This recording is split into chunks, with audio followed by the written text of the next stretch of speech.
but there's a crew in town. The head hillbillies are making their rounds. Small town whispers loud and clear. The sheriff shot the judge in his chambers chair. Sheriff got a secret he won't keep.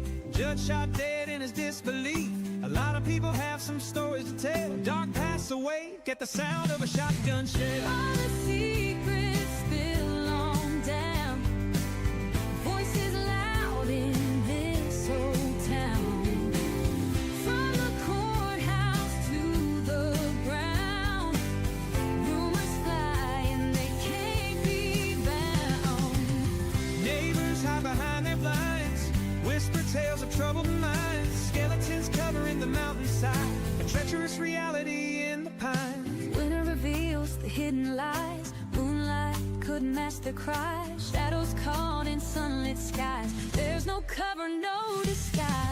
All the secrets spill on down. Voices loud in this old town.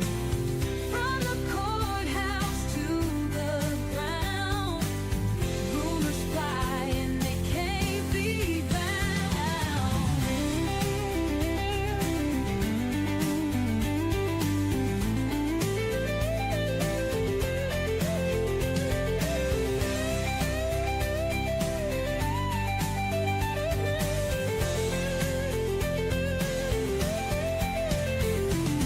Winter reveals the hidden lie. Moonlight could mask their cries. Shadows caught in sunlit skies. There's no cover, no disguise. All the secrets spill on down. Voices loud in this old town. From the courthouse to the ground. Rumors fly and they can't be bound.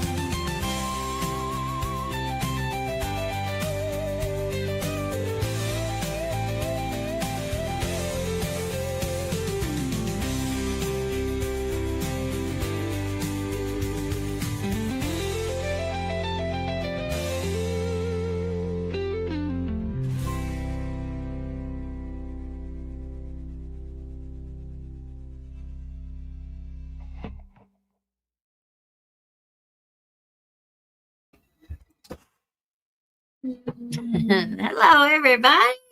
Welcome to the channel. Welcome to the channel. If you've not been here before, you've been missing out. This is where all the Kentucky tea is. This is Hillbilly Crime. Alan, if you do not quit slamming that door. Sorry, teenage boys. My name is Elizabeth, and it's too late for old sweet hater. I'm sorry. And I'm sorry that I was a few minutes late. I lost track of time reading emails. Sometimes my email gets put on the back burner because I'm doing the job of a whole team. So I'll stay awful busy. How is everybody? I'm sorry we didn't have our regular show last night. I was just wore out after that trip to Lexington. How is everybody? Which Gregory is fine. He did great, as always. Thank you for all the prayers for his health and for our safe trip. It always means everything. Hello, Miss Kimberly. She says, let's get this party started. That's right. My fault.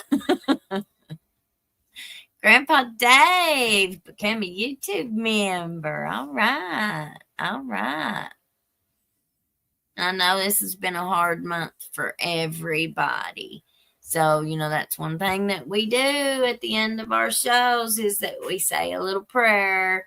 We've been incorporating that, and I think everybody kind of likes that we're doing it. So thank you, thank you, thank you. Douglas says, hello from Campbellsville, Kentucky.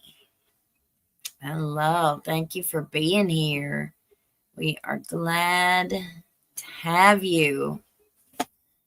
And Delta Dawn. Hello from Wisconsin. Hello.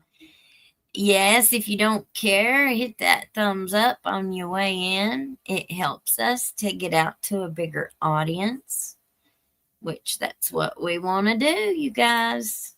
Too many people do not understand the way that our court system works. And each state is different.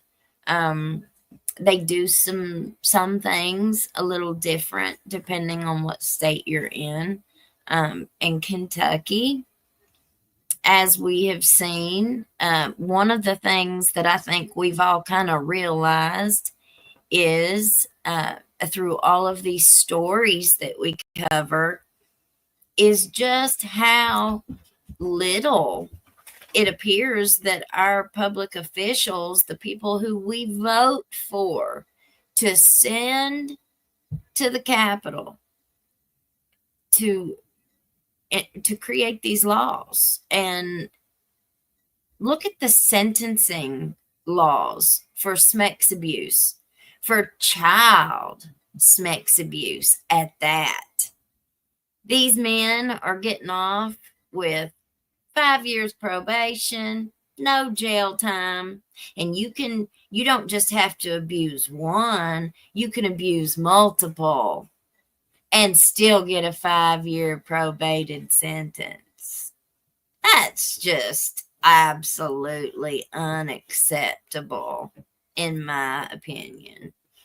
Do you know how much damage and trauma that the victims then go through for the rest of their lives?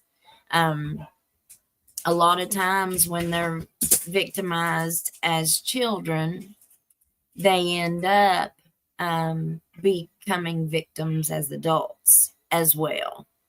And there's lots of different factors for that. I'm gonna have to put this dog out in the cage or she's not gonna stop.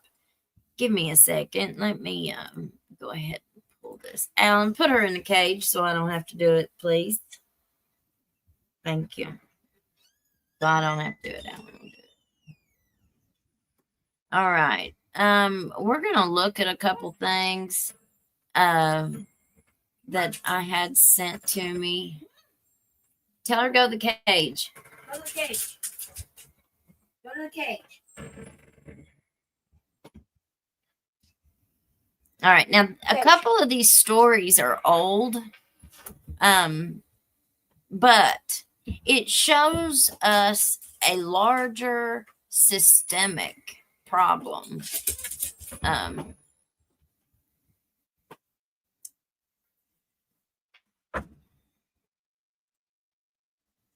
All right.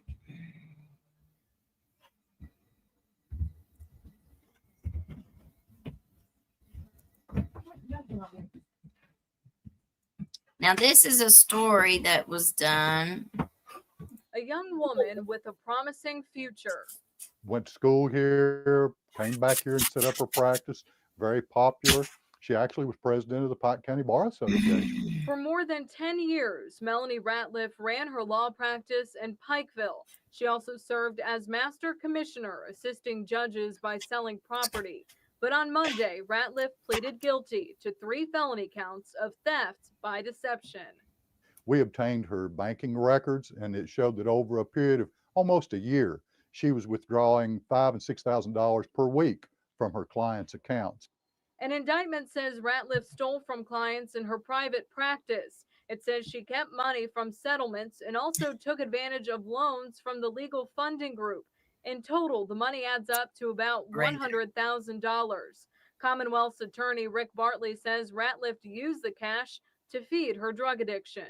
I think the message about it is addiction cuts across all lines, classes, male and female, rich and poor, professional, non-professional, that when you're addicted to drugs, you'll do anything to get it. You'll steal, you'll ruin your life and your livelihood. Ratliff no longer has her law license because of the felony charges. We're told it would be a long time before she could get her license back. Now, that was the lawyer. in Pike County. Now, that's been several years ago, but it just shows to me, through all the digging that I've done in and researching and all the sources, the very credible sources, I might add, that I have uncovered, there's a whole lot of these people that are in very high leadership positions around here that have current, like, they're not in recovery. There ain't nothing. They've never, it doesn't look like, let me say it that way, it doesn't look like they've ever said that they've had a problem. It doesn't look like any of them's ever, admitted that they have a problem, and they just keep it on the down low. Everybody knows about it, but it's just something that they don't talk about. There's a whole lot of them that I've found to have had substance abuse issues, alcohol. Alcohol is a very common one that it seems a whole lot of people had in common, down there locally with our elected officials. I hear one of them is a raging alcoholic. And they're really, really high up there. So I remember one time I went into the courthouse for something. It's probably been 10 years ago. But one of these main players that we talk about all the time, one of the main players, when I left there, I was like, what in the world are they on? Was he drunk? Was he high? I didn't know. But there was something definitely wrong with that man that day. And he was just walking around the courthouse, like he owned the place, which he pretty much did. But, okay. And then here's this other one that somebody sent me. Let's go back here. Now, this one also was a while back, but it's still relevant. It still shows us what goes on in this county or in this area. Wireless. I personally hope that the guy never gets out of jail. A brutal attack.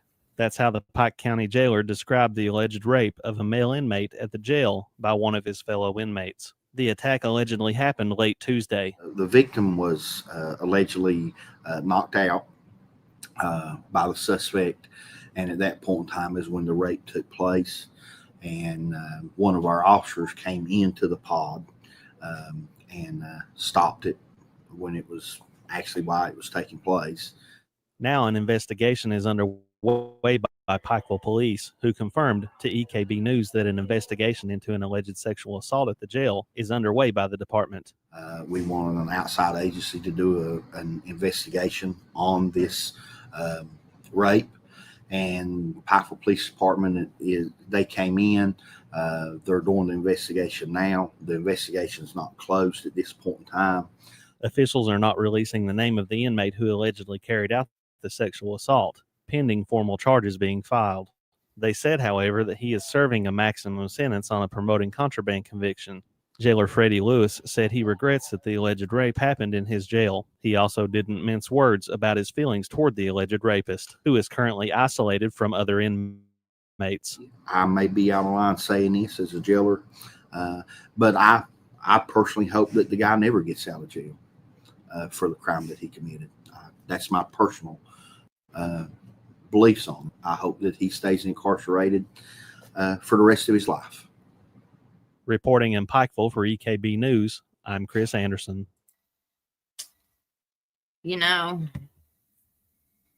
That's just such a shame.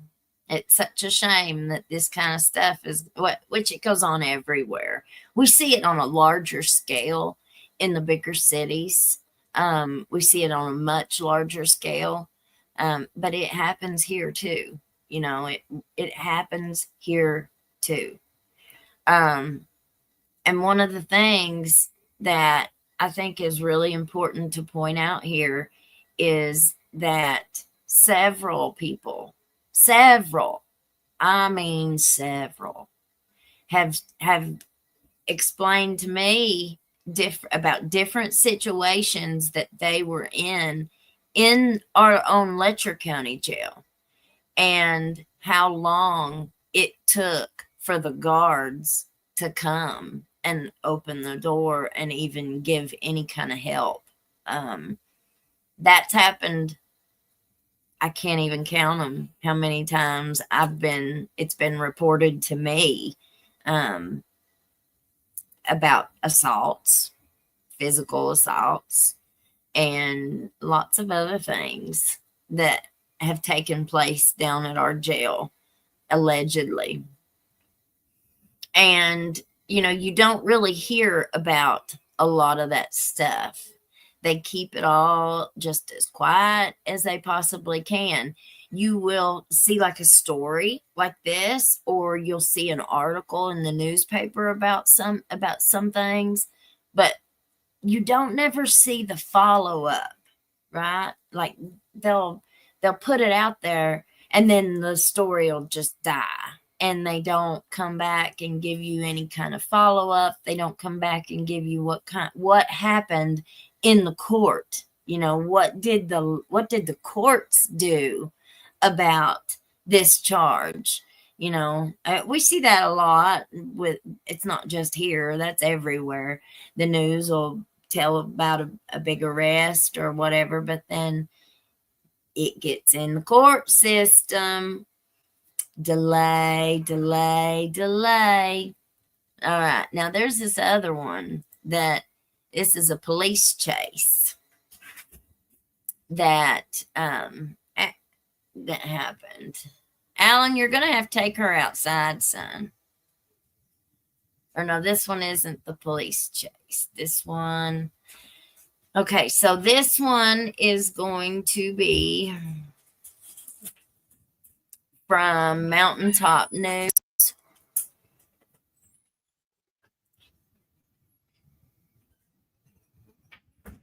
Okay.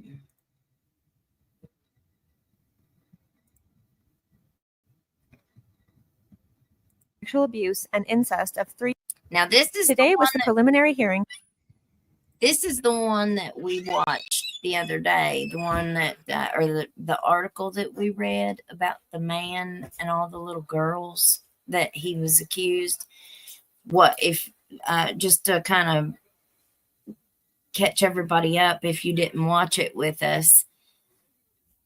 So this little girl ran away from home, and her friend's mom found out what had been happening and called the police. And so the friend's mom reported what she had been told had been happening in their home. Okay. And so this guy is going to court.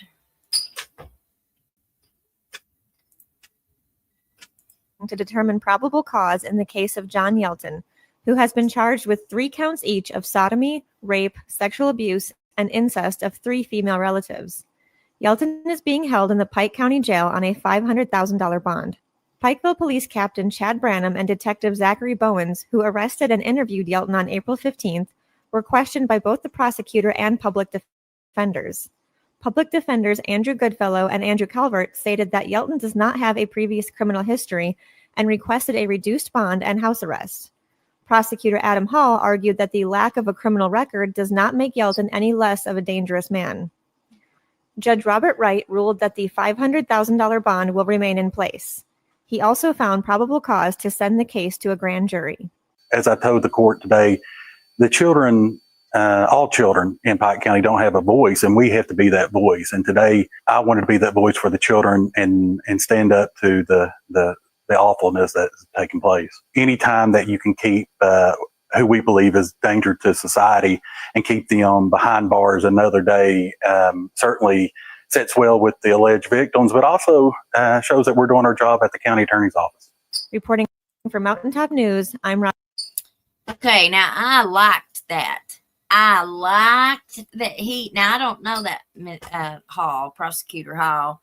Does anybody know that guy, Adam Hall? Is he related to the Judge Keith Hall, that just got indicted and reprimanded last week or 2 weeks ago, whenever it was? Now, there were two men with the last name Hall in Pikeville who served as assistant county attorneys. And one of them's name was Keith Hall. And I'm pretty sure that's the name of the judge. So I was trying to find out if the younger one was his son or was he related to Judge Hall. And this guy's last name is Hall. I know there's a whole bunch of different Halls, so I don't know if they're related or not. But if anybody knows. Oh, okay. There we go. Thank you. Great guy. No relationship. Keith Hall was the judge. Yeah.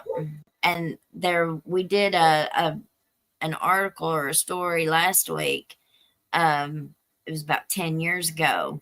There was a assistant attorney named Keith Hall, wasn't he? Wasn't his name Keith as well? It wasn't this guy. I'm pretty sure it wasn't. But I don't know. Not this guy, Scarface. Not this guy that we're looking at. There was one that was in there like 10 years ago that we read the story on. But I don't know.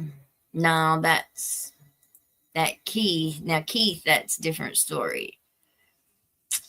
Well, we'll figure it out, though. We will. We'll figure it out. We have... we got a police chase to watch, too. Let me stop sharing that. And it is great. Wait till you all see it. It is great. Let me get this off of here. So some people were out on the Mountain Parkway, and they happened to catch a police chase on camera, and it is so funny. Oh my goodness. They do a pit maneuver and everything. This is Kentucky police. Let me get it up here. I had them all up here, and I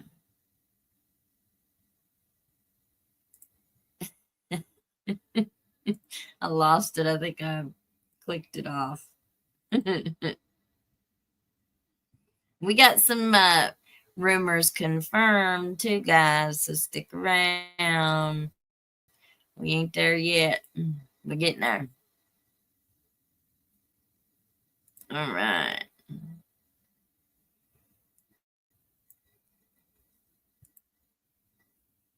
Everybody be careful. Oh crap. Oh crap.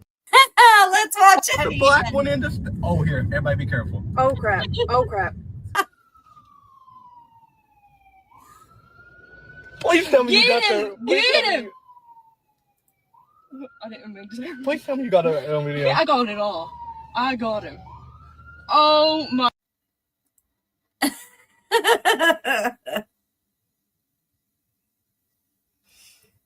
My God, I'm shaking. Like that just. I was saying run to the convict. The black one. Bad boys, bad. I just got me a new jacuzzi, but this ain't no regular jacuzzi. Oh, here, everybody be careful. Oh crap. This is a testy cozy. It is a jacuzzi.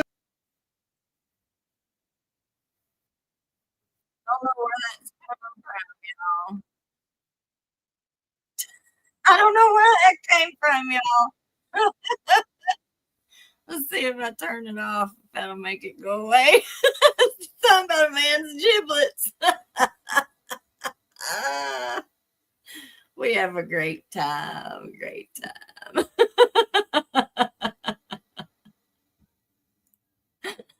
Allegedly, Lisa. Yeah. Okay. So, all disclosure, I'm a little bit weird today because I smoked cigarettes just about all my life. I started smoking when I was young. My dad was buying me cartons of cigarettes and putting them in my Christmas stocking by the time I was 13. And, you know, smoking cigarettes is a really, really hard habit to break. Well, I've quit several times in the last 10 years, 5 years, 3 years, 2 years, and then you end up going through a real hard time in your life or something, and you'll pick it back up. Well, this last time I quit, which was last year, I guess, I bought one of them puffers, the vape or whatever. So I'd been vaping for, I guess, last year. Well, yesterday it died out on me, and I didn't have a cartridge to put in it anymore. So I was like, well, might as well go ahead and quit again. So my little secret is these little patches, the nicotine patches. So I'm one day without no nicotine other than my patch. And so I'm a little bit weirded out this evening. Just because I'm on my first, I got my first full day behind me under my belt. But I'm on day 2 right now. And I got a patch on this arm and I got a patch on this arm. I got another one over here, y'all. I put it on first. Sheesh.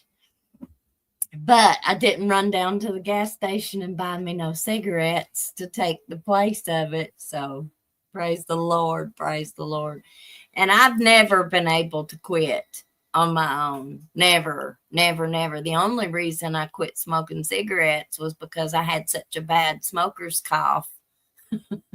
Every morning I'd wake up hacking. Oh, it was awful. It sounded like my dad. My dad did that too.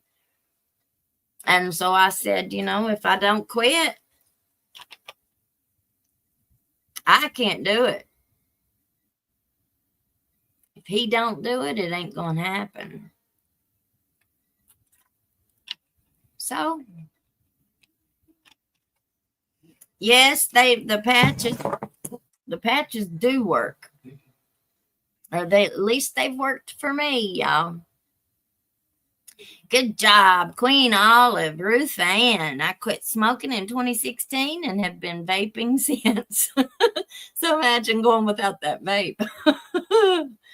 My doctor told me vaping is worse than cigarettes. I've heard that too. But I didn't cough. I didn't have that awful smoker's cough with the vape at all. I didn't have any cough with the vape. But cigarettes, it's a whole nother story. I knew that if I didn't quit, I wasn't going to live. It was that bad.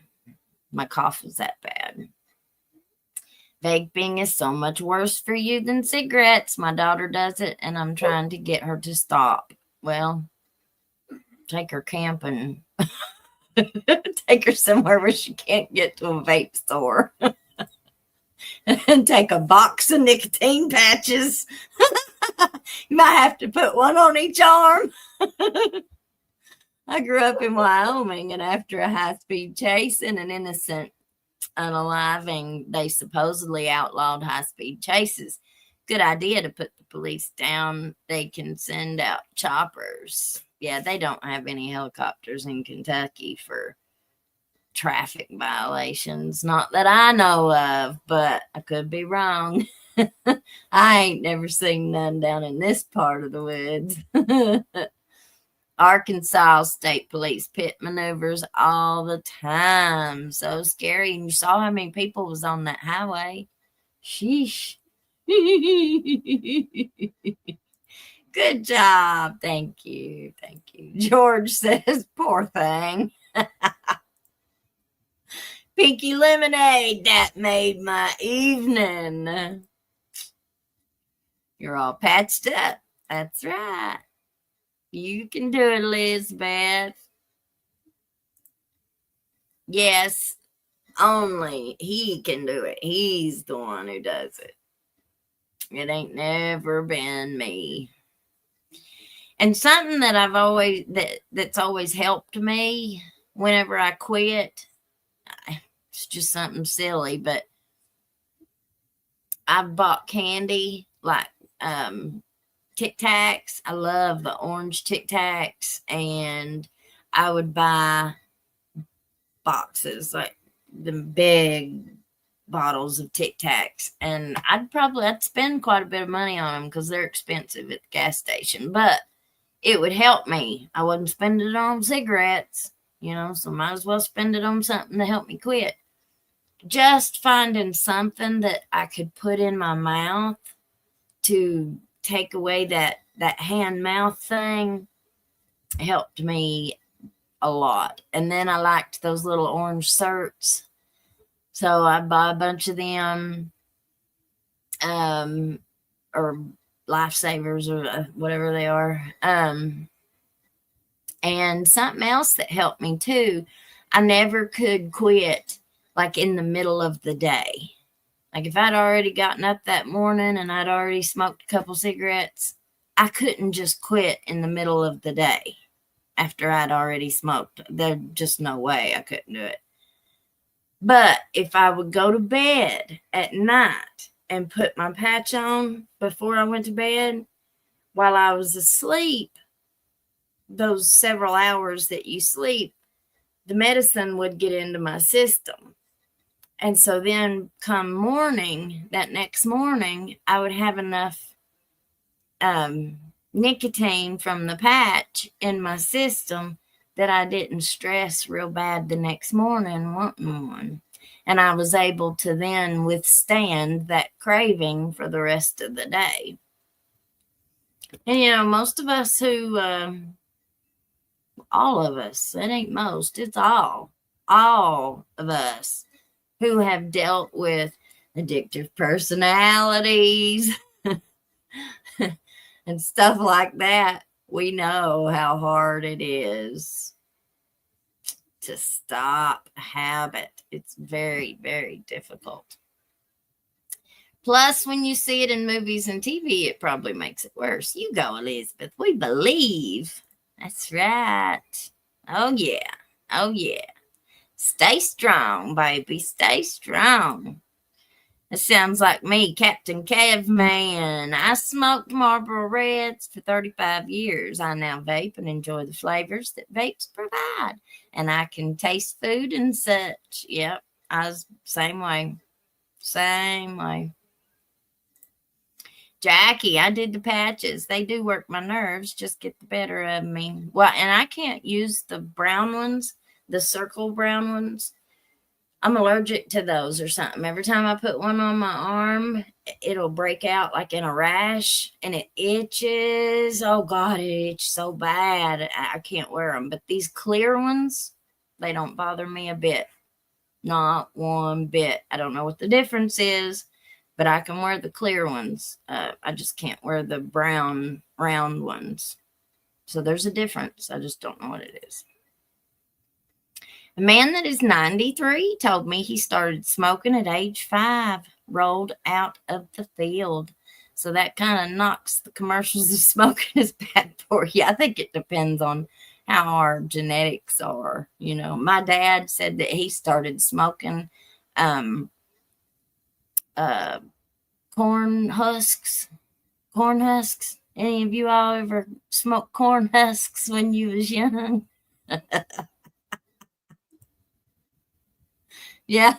Oh, I know. Trust me. I didn't put them on at the same time if you put two on at the same time, it'll just about OD you. I've done that before. Oh, it's awful. Headache, sweating. You better get it off of you. I put this one on like maybe 20 hours, 15 or 20 hours before I put this one on. This one was just wearing off and it wasn't enough, so I needed to put another one on. I just hadn't took the last one off yet. So, and it depends on how much you smoke. Like I had real strong juice for my vape. I've tried to quit and not been successful yet. You just keep praying. I used to, every time I quit smoking cigarettes, I would have to pray for weeks before the day would come. And I'd pray and pray and pray. And I'd say, Lord, if you don't do this, I can't. I'm not strong enough. I ain't got enough willpower. I can't do it. If you don't do it for me, I cannot do it. And every time, now, there have been times where that day just didn't come as soon as others. You know, sometimes I had to pray for a couple months before that day would arrive. But eventually, one day would show up, would come where I was able to withstand the temptation. I failed a whole lot of mornings. I couldn't withstand it, and I'd break over. But you just can't give up. You can't be like, oh, that didn't work. You didn't answer my prayers. Wah! Don't do that. Don't do that to God. Remember, delayed does not necessarily mean denied. Good for you. Absolutely. They do work. Yeah. Cinnamon says, I was born to smoke. I'm too old now. If I stopped, I'd get emphysema no time. My lungs have been working hard, and I got to keep them in shape. Here's a patch. There's a patch. Everywhere a patch. Patch worked for me in 2008 after 32 years of smoking. You will do it. Amen. Yes, I don't have any doubt. I haven't been sick since vaping like I was when I smoked. That's right. My husband is taking Chantix right now to quit smoking. I was worried. They gave me that Chantix, but I never did take it because I was so scared of the symptoms that I'd heard other people have. They said that some people had real bad nightmares. Some people, if they had mental health issues, a lot of times it would make it worse for them. And I've always had really bad emotional highs and lows, until I got on this medicine 15 years ago. But so I'm pretty stabilized. I have been for a long time, but I am terrified of taking something that will have an adverse reaction or, something like that. So I haven't tried the Chantix, but I've heard it works for some, and I've heard it didn't work for others, or they had bad side effects. So we will absolutely keep praying that works. Absolutely. Miss Trudy, I still smoke and I sound terrible. I couldn't sing it. I had started learning how to sing when I had quit smoking. And then when I started back, it didn't take 2 weeks of smoking and I couldn't sing no more. It took my singing voice completely.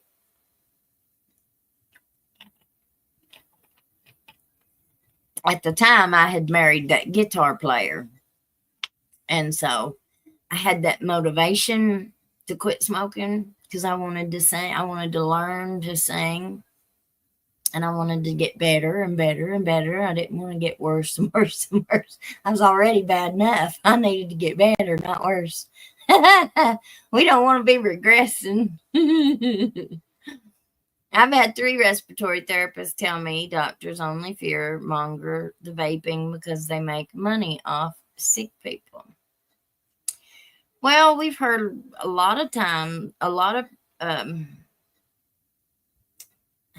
well, I don't know if you've heard it, but I've heard a whole lot of people talk about articles and whatnot of how our prescription industry really works. It makes them more money as long as there's no cures or as long as we're staying sick. I don't really know a lot about it. I know that some people would call that a conspiracy theory.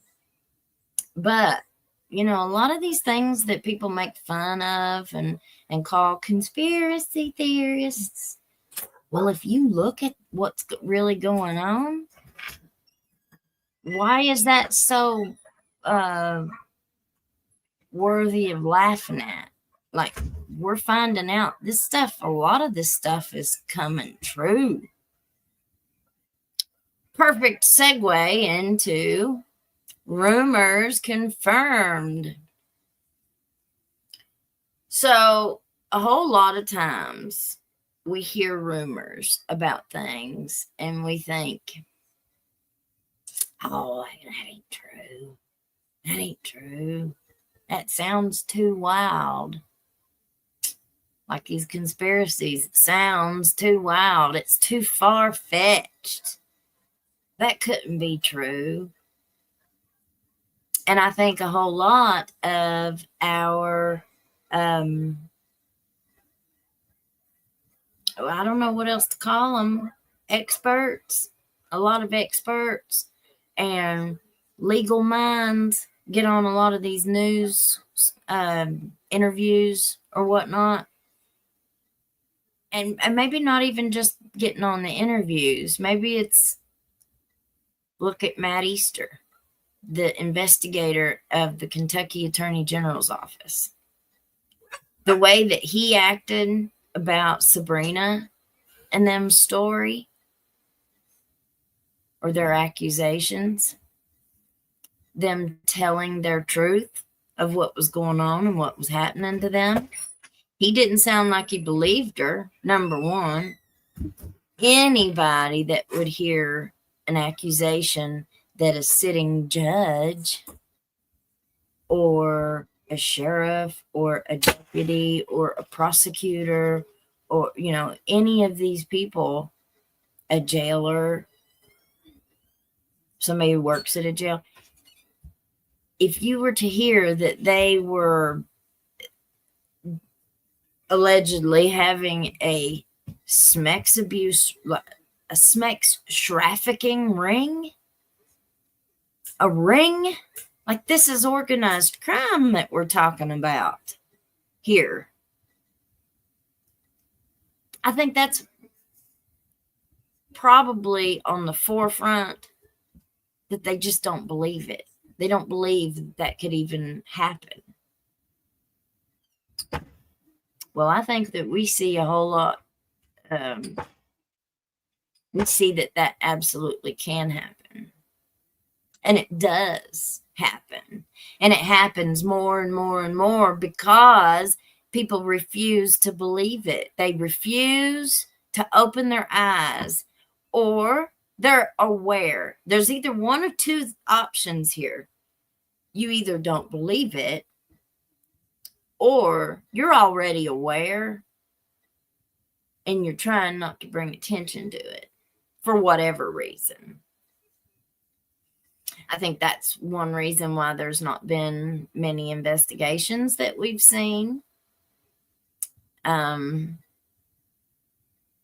So one of the big things throughout this entire case with Mickey Stines and Judge Kevin Mullins, throughout this entire case, for anybody who is not aware, Mickey Stines is our former sheriff here in Letcher County.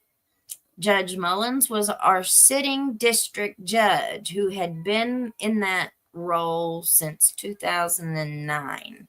So he had been there a very, very long time. Every election he runs unopposed. So there is no one to run against him. There hasn't been anybody to run against him. And even if there had been, nobody would have won. I'm telling you now, no one would have beat Kevin. He had that bench sewed up. That was his courthouse. That's his courtroom. He did whatever he wanted to. And there wasn't nobody questioning him. There wasn't nobody standing up. There wasn't nobody doing nothing when it come to his behavior. Now, I've said several times that I, myself, have heard the rumors about the judge's chambers for years, decades. Okay? That means those rumors had been started before he was ever even in there. The game always stays the same. The only thing that changes are the players. There had been, from what it looks like to me, there had been a systemic culture of corruption and sexual abuse of women in this county for a long time. And whenever somebody new comes in, you know, you go along to get along. You know, you got to think, a lot of these people that get elected into certain positions, they have absolutely no experience. A lot of them don't have no education. It's a popularity contest. Any election in this area is a popularity contest. Do enough people like you enough to vote for you? They don't know nothing about your resume. When you go put them political signs up, those your campaign signs up on the side of the road and in people's yards and whatnot, there ain't no place on there for a resume. They ain't putting out there what qualifications they have. They're not putting out nowhere what education or academic background they have. Ain't nobody even asking those questions. You don't have no debates. Not around here, you don't.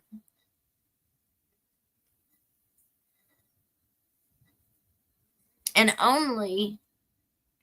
you're only invited to the political things if you're in the right shoes, if you're in the right family, if you're in the right job. So one of the things that I myself had been hoping, man, I was sure hoping in my mind, I was holding on to hope. I was holding on to hope that Mickey had done this out of some kind of moral stand, you know, that he had, I don't know. I mean, we still don't know. Okay. We still have no idea. It's all speculation. It's all alleged. And I had heard from a couple different areas, people say Mickey knew everything that was going on. Yes, Miss Jenny. Mickey knew everything was going on. Mickey used to do what Ben was doing whenever Mickey was over it. Well, now I had heard that a couple, you know, that he was doing the same kind of stuff. But now, if you all understood how many tips I get and how many sources I have, credible sources, and trust me, I know the difference. I'm not too easily fooled, but I can be fooled. But I'm not too easily fooled. Well, I had never had one tip, not one. And everybody stays anonymous. You all know that. But I had never had not one tip say they themselves had received any kind of, and let me go back up just a second. One of the things that I have uncovered and discovered through all the research and the tips and the sources that I've been doing and getting, it's an epidemic of how many men in this area, and we're not talking about men in recovery. We're not talking about the drug court members or clients. We're not talking about house arrest people. We're not talking about inmates. We're not talking about defendants.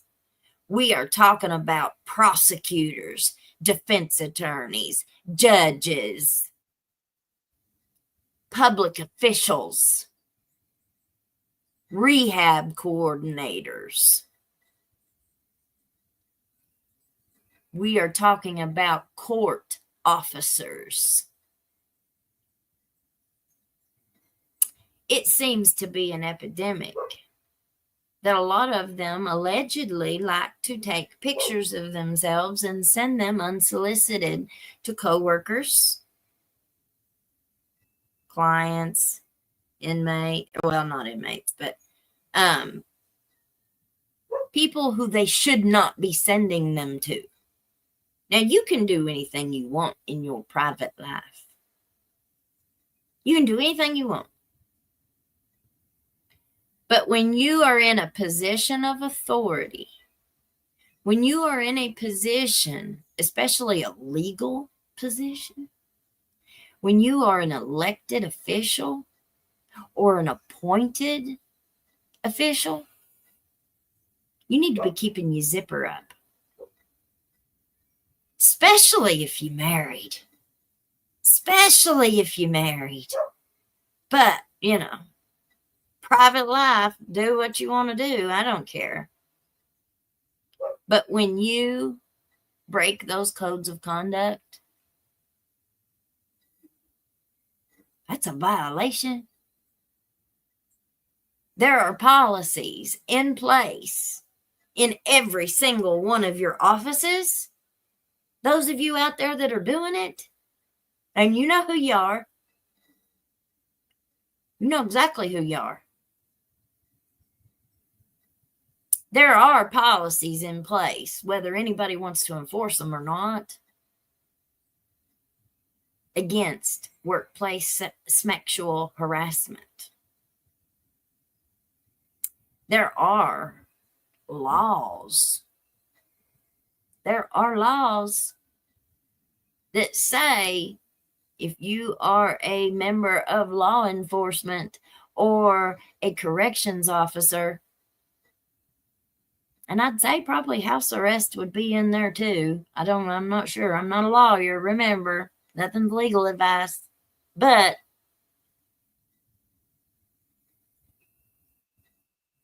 I'm sure there's a law somewhere that says you cannot have any kind of sexual contact, whether Easter wants to call it a relationship or not. How the heck can our governor's office, our attorney general's office, I'm sorry, I misspoke.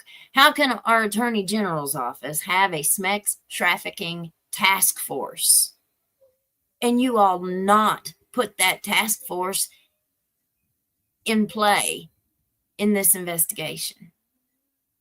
Why? How come? No, you send this guy. You send this investigator down there. Okay. So back to the rumor confirmed. We saw the group chats between Mickey, the sheriff, and all of his deputies. It wasn't all of them. It was several of them. We saw the immature behavior, and it wasn't just behavior. This was a mindset. It wasn't just a one-off. Every once in a while you'd get a funny, immature, locker room banter thing. No, this was every single day from the time they started until the time they stopped. It was nothing but crude, vulgar, offensive, sexual, creepo stuff. This wasn't just, childish. No, this was creepo stuff. And I ain't the only one that read it. You all read it right along with me. And anybody that hasn't read it or listened to it, you can go back into the playlist and find them. The depositions. I've got 15,000 pages of discovery of their communications. We didn't go through we didn't even go through a tenth of it, of what all I got.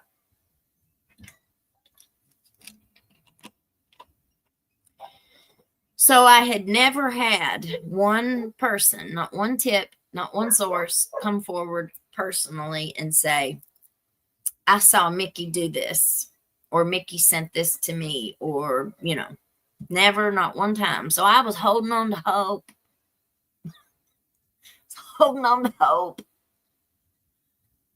Until 2 days ago. I finally got my first-hand encounter. So a lady who has been one of my sources for quite some time. So she is credible. Not a rug addict. Nowhere close. She grew up in Letcher County. Grew up in the same area.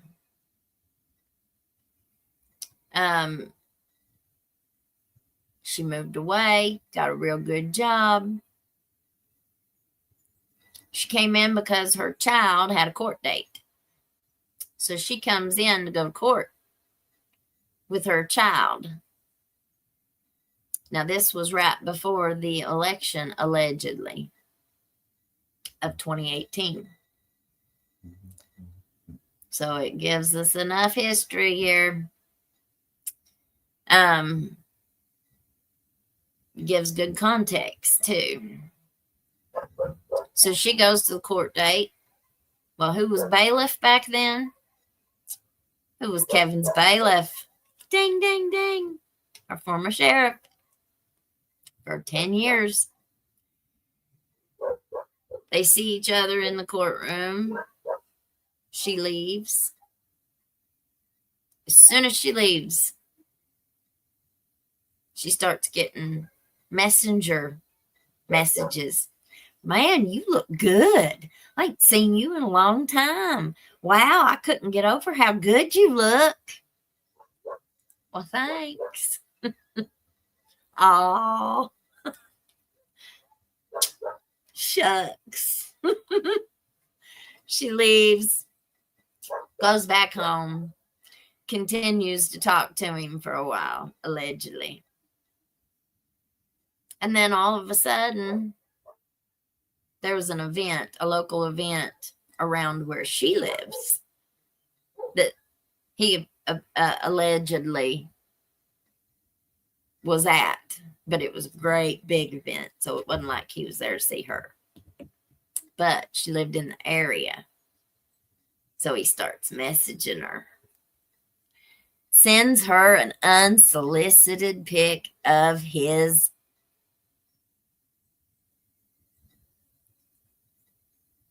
slangy lang. Well, I'm sorry, man. I'm so sorry. I ain't never done this before. I ain't never sent nothing like this before. I'm sorry, man. Are you joking? Really? I don't think it's the first time you've done it.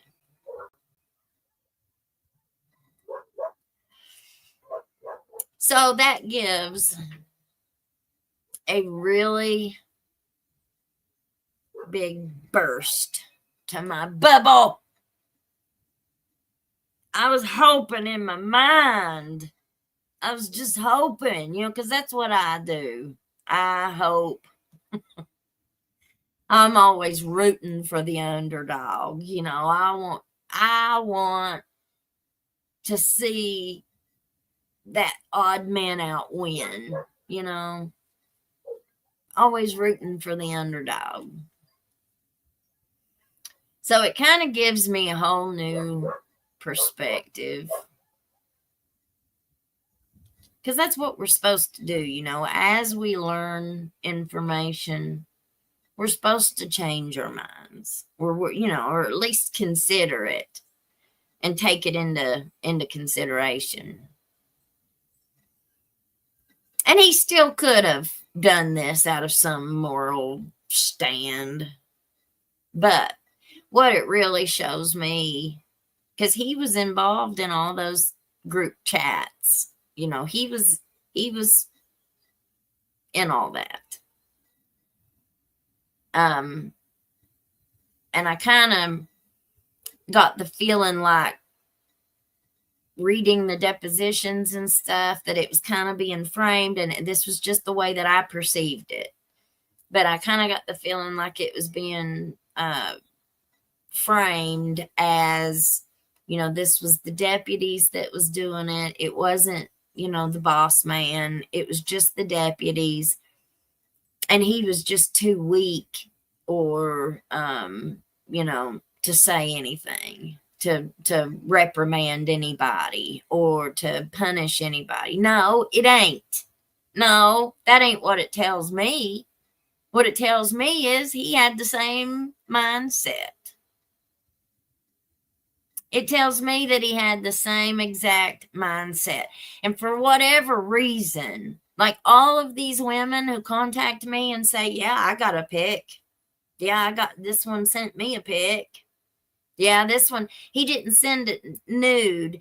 He did it through his pants, wanting to tell me what he was thinking about me today, so I could see it through his pants.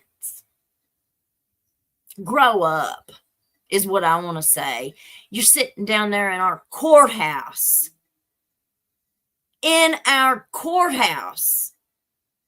Taking pics under the table. In the courtroom. Or are you back there in the judge's chambers snapping pics of your britches? And for some reason, they think that we want to see that stuff. I mean, that's fine if you do.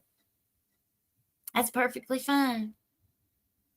But when they're unsolicited, or, oh yeah, because I get these tips too, or they're asking the girls to send them to them. So now you're soliciting these women to send you pictures. Oh, okay. That's why I say these phones that we have, they're really, really good evidence. And people get real sloppy when it comes to that kind of stuff. They kind of just lose their reasoning. They lose their rational thinking. Because a little bit of blood leaves their head, I reckon, and goes somewhere else. Well, that's all good and dandy. I don't care. Until you start crossing those lines. When you're big, when this is what you're known for, when your quote, okay, let me see how to say this. I have heard one of our leaders in this county if I've not heard it from 100 different people, I ain't sitting here. So I think if 100 different people who don't even know each other tells you the exact same quote, safe to say it's probably a credible quote. I ain't no rug addict. I'm just a hardcore pervert pay. Oh, and he's proud of it. Proud of it, gingerbread man.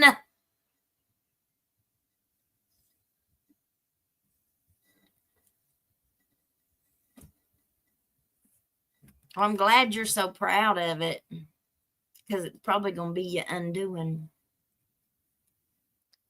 If anybody was to investigate the last 20 years of that, I'm sure they'd find a whole lot that we ain't even heard about. Ain't even heard about.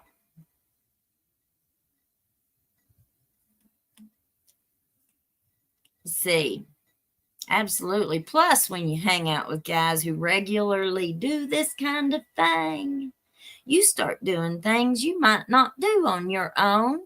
Shows how much these guys know about women. Well, it shows how much these guys know about ethics. Ethics. It's a thing, you know. Allegedly, Lisa. Oh my God, just nasty. That's exactly right. Oh, but no, we've got big state leaders who think these people are really competent. They're doing a great job, man. Yeah, where's all the documentation of all that money? Where's all the money? Who cares about the money? Does anybody care about the money? I care about the money. I'd like to know where it all went. I'd like to know where it's all going.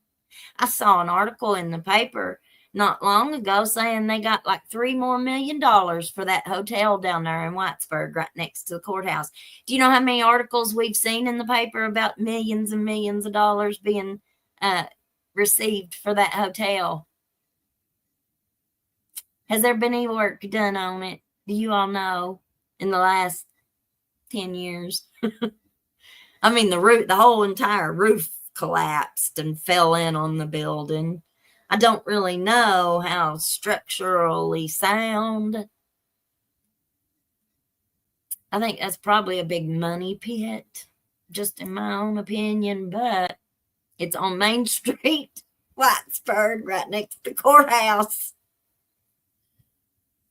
And we just keep getting these millions and millions of dollars. Well, where'd the last $5 million go that was designated for that hotel? Because we never did hear anything about it. There wasn't ever any more articles in the paper about it. Just every few years, you see a new article in the paper about another $3 million. Go look at these people's houses that are in all these positions. How much money they making every month. I wonder what their income is. I wonder what their tax papers say every year. How much they making?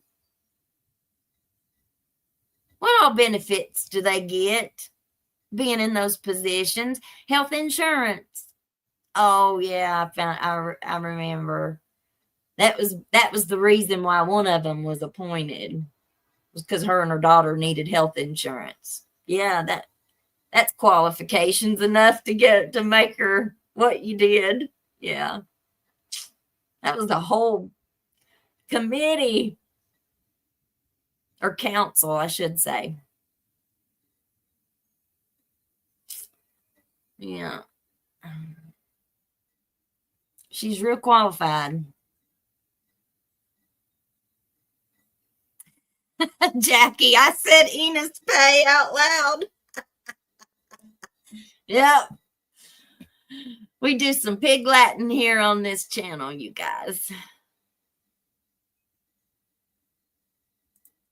look at the company he was keeping. Well, that will segue us right down into Ben Fields. So Ben Fields takes his plea, says guilty. Well, I went and looked at the court dates and stuff that he had, and it looked to me like they went and did like a conference. They had like a settlement conference, or I'm not sure exactly if that's, I don't think that's what it was called. Some kind of a mediation or sentencing conference or something like that. I would really like to know how that went. What all did they talk about at that?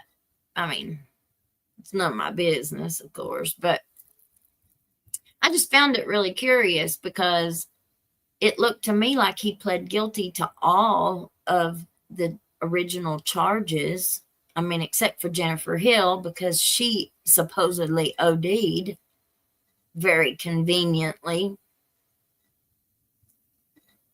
Seems like most of the people who spoke out ain't here no more for some reason or another.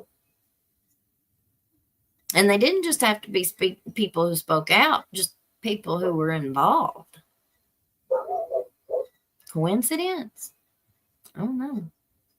People that weren't involved seem to no longer be here under very questionable circumstances. So I think about that all the time. We had a feller up here in these apartments across the road several years ago who was unalived in a red room, and there wasn't never any, what kind of investigation was done? Who was over that investigation? Jenkins police? So would that have been Stevens? Would that have been Jim Stevens? So he was responsible for investigating a red room? Is that right? It wasn't a KSP. It would have been Jenkins to investigate that. We can't even get them to do anything about this mess in my neighborhood. Are you joking? We're going to trust them over somebody's unaliving? That never went nowhere. There hasn't been any updates. Nobody knows what happened to that man, other than he was unalived in his own apartment. Then you've got two women up down in Whitco area. Old Ben Fields' direction, the other end of the county.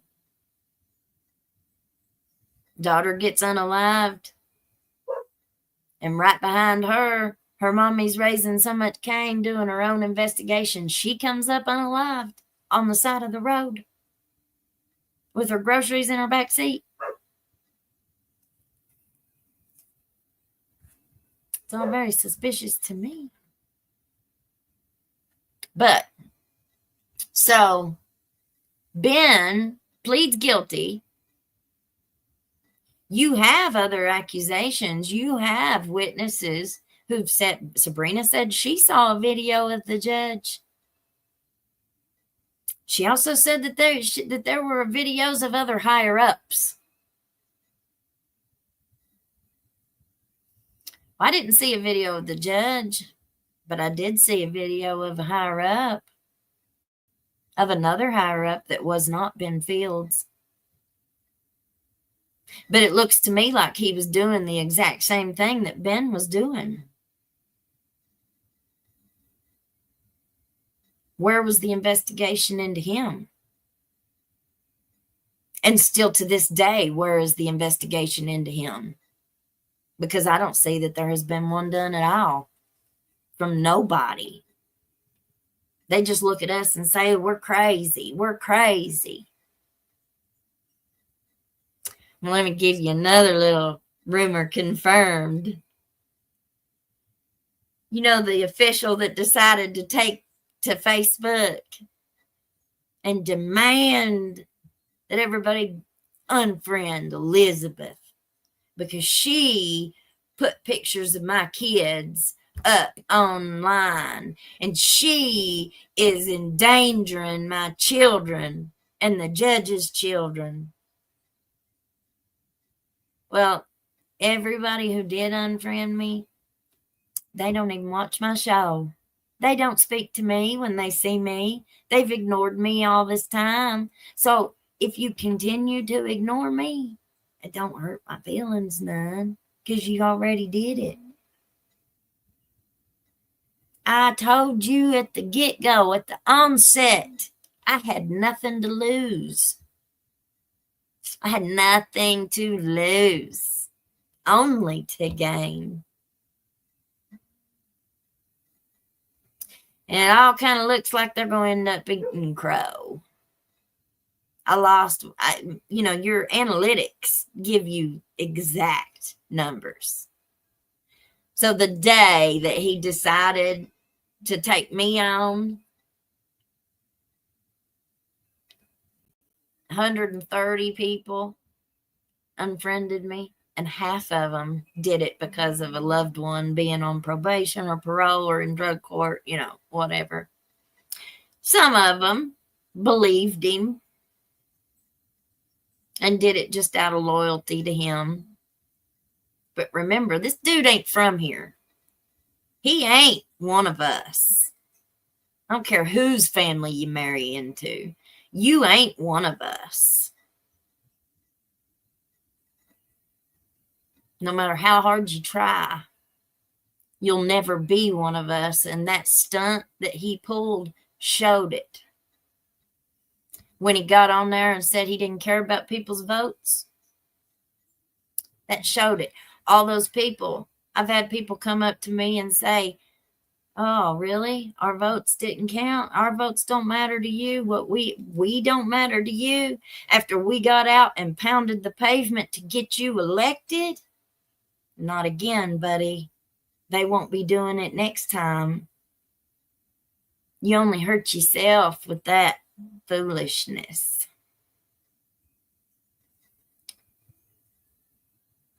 But from what I hear, he paid for that. He paid for that little mess. I reckon it got really uncomfortable. Allegedly, he tried to fire someone out of his own office because they were Facebook friends with me. I don't think that went very well for him. There's a whole lot of people that are very upset over what he did. How many cases is he going to have to recuse himself from now? Who in this county are you going to be able to do whatever you're wanting to do? So I don't think that went very well.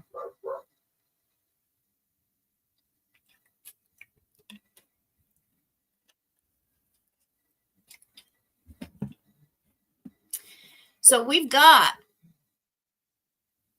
some confirmation now on some of these videos,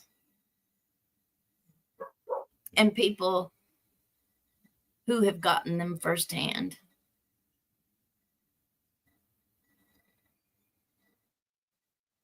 Somebody else, another tip I got, allegedly, they saw a video of the higher up, of one of the higher ups, and another person of interest. We'll just say that. Both of them having schmecks with girls on the same video. Oh, yeah. Oh, yeah. Gets deeper, gets worse. Who would have ever thought that this mess would have gotten worse? Would just keep getting worse and worse and worse. I sure didn't. I thought this stuff's going to make us look foolish. This stuff ain't true. It can't be true.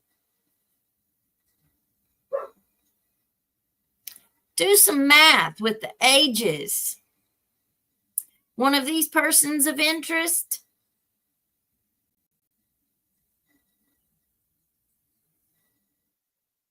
how old were they?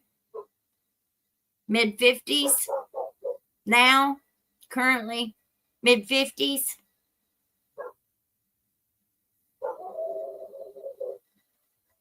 They've been married for several years.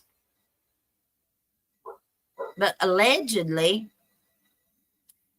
they got the girl pregnant when she was 17, and her daddy made him marry her.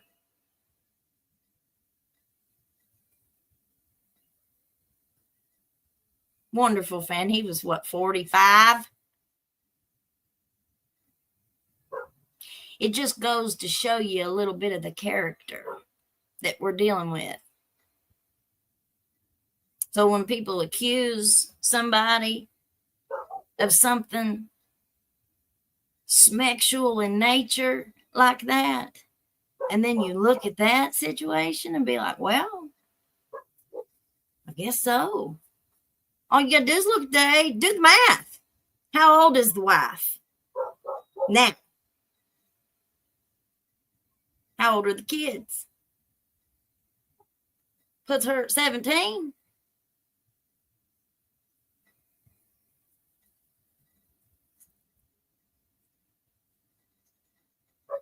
Could be wrong. But allegedly, and anybody that I've asked about this, this ain't something that I just recently heard. This is something I heard years ago. But since all this has been going on, I started digging into it and asking about it specifically. And there has not been one person that's denied it. Not one person has said, no, that ain't true. Every single person that I've spoke to has said, well, yeah, everybody knows that. Well, yeah, we all knew that. Oh, so I was just the last one to know. I'm just the last one to know.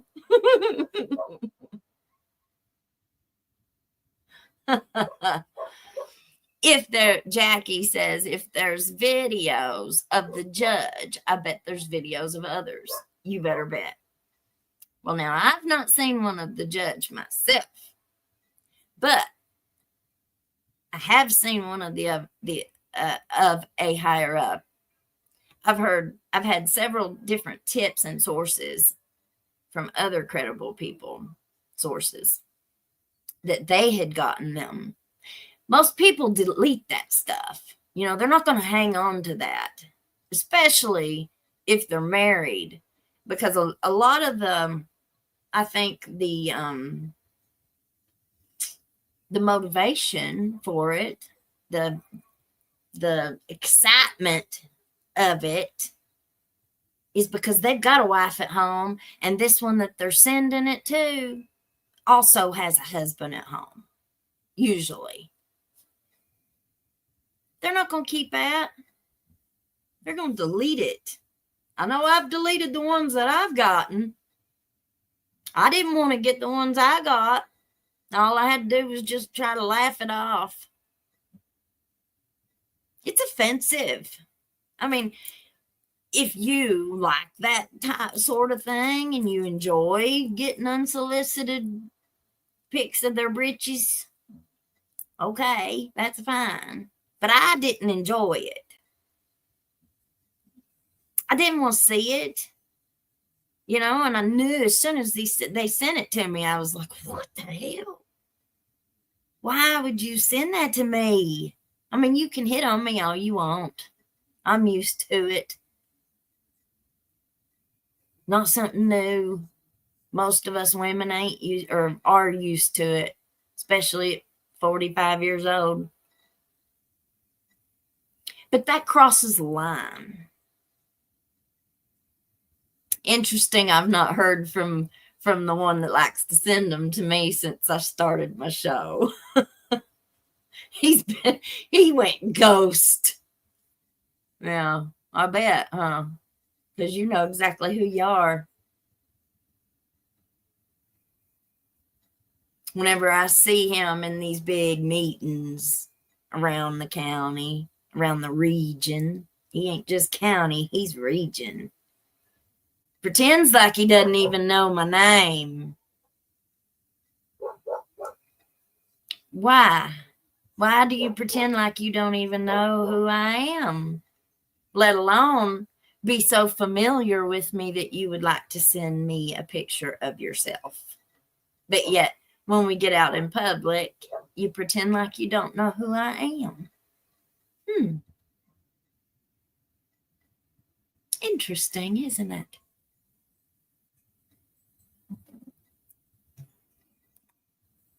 You know how many coworkers,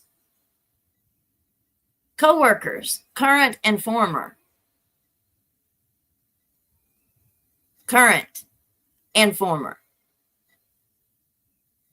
who have sent me tips about their coworkers, their former bosses.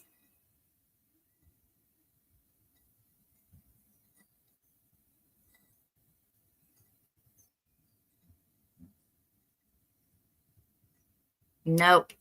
None of the wives have spoken out about anything. What are they going to say? What are they going to say? Remember, the one that did all that Facebook stuff to me is the brother-in-law of the judge. So they married sisters. The judge married his young bride. And then the prosecutor married her sister.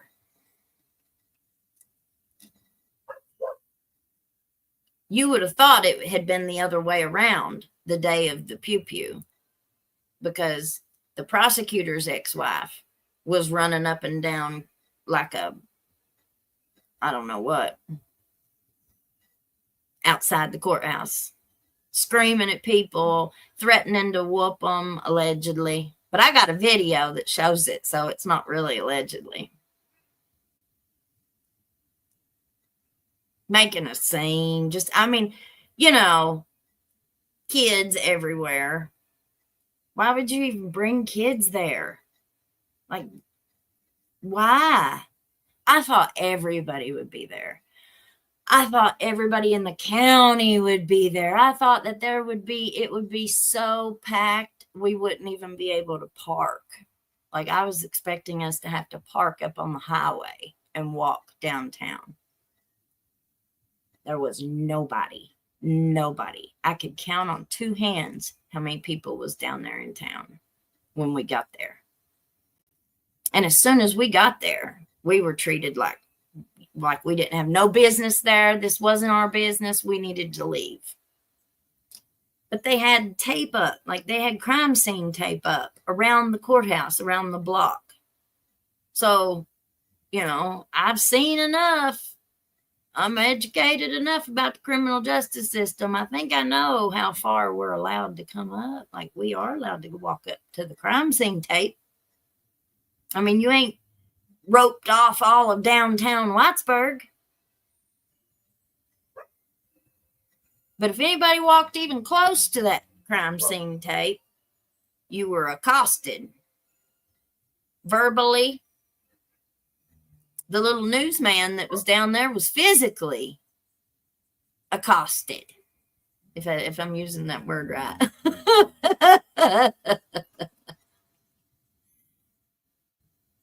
Oh, she put her hands on him. But no, what did the police do? Allegedly, they started being rude to him, like it was his own fault. He shouldn't be there. This is private. It's a private matter. I don't know anywhere else in the country that this has happened. I don't think it's exactly private. And I think it involves our entire county. Especially with all the things that have been alleged. officially and unofficially. Because it looks to me like there ain't nobody looking into nothing. But I don't know. You never know. Feds could be right around the corner, y'all. When the feds take a case, you don't even know they're coming until they've already done got you. And they take a long time. That indictment over Keith Hall, Judge Hall in Pikeville, you better believe, I bet that started a long time ago. That didn't just begin. The feds, by the time they bring their indictment, they've got you sewed up every which way but loose. There ain't no getting out of it. I don't think, anyway. That's what it looks like to me. Federal cases. But then again, you look at the federal cases that have been brought in this area. Whenever they brought them, you know, they had it. They had it all. So who is the one that is responsible for the charging and the sentencing? Scott Blair, Hazard, Perry County attorney, prosecutor, Commonwealth attorney. So that means he did felonies. He was the big dog. And yet he was making defendants who he was prosecuting. He wasn't even their defense attorney. He was the prosecutor, making them bring him rugs. And he liked the same schmecks. So he wasn't coercing the women. He was coercing the men. Imagine that trauma. Because I can't even begin to imagine what those men will now they have to live with for the rest of their lives.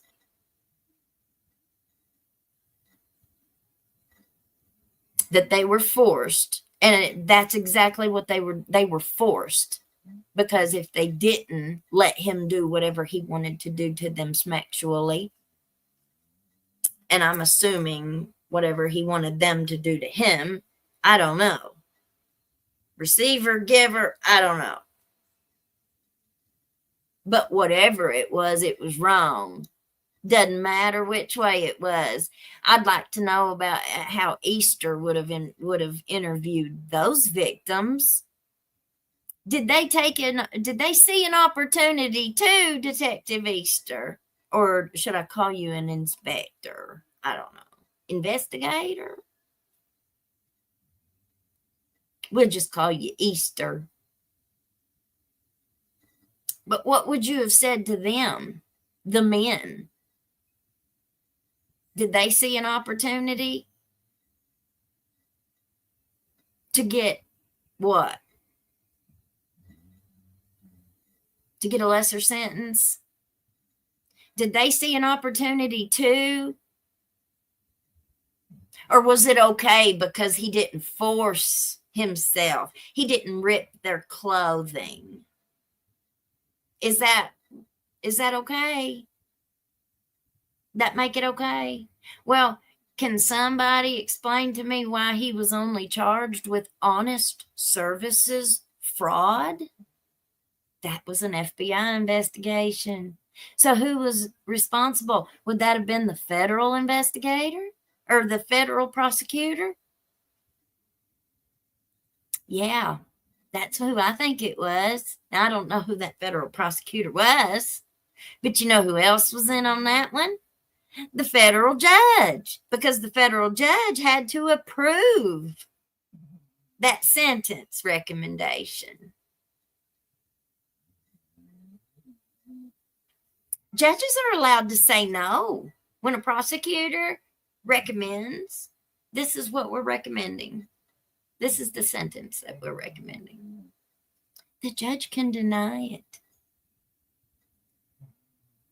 Just like our judge, or whoever the judge was, who accepted Ben Fields' guilty plea.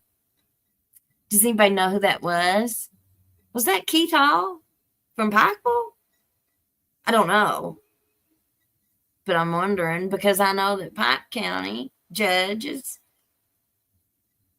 took over a lot of the special appointments that needed the recusals or whatever. So that's a very interesting question. I wonder if it was this indicted judge who was over Ben Fields's, I don't know. So I'm asking. If any of you all know, I'd love to find out. I'm going to have to look and see if nobody knows. Amy says, it took my breath and said, Outlook, is this real? OMG. Probably started too far up on that one.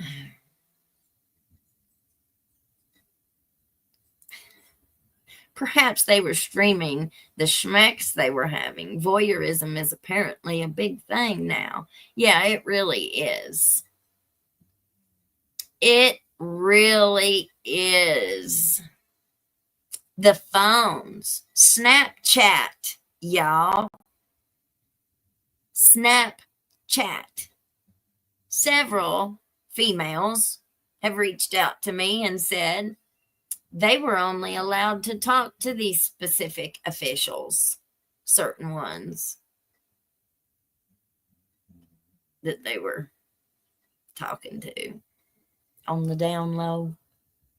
They were only allowed to contact them through Snapchat. No other way were they allowed to talk to them.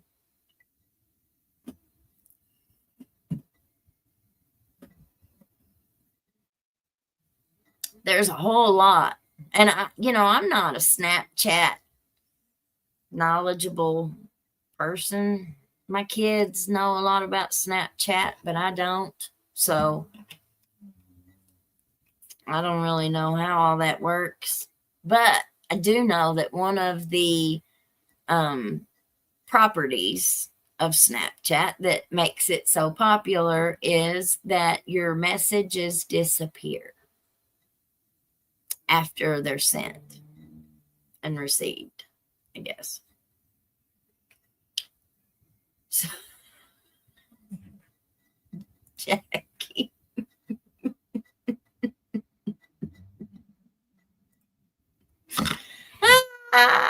Do they do it to intimidate?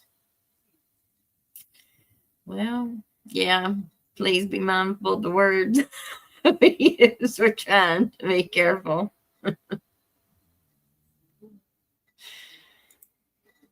These are well-educated, cultured, influential community leaders. But these are the people that we keep voting in. But it's all that we've got on the ballot. What are we supposed to do? I don't know.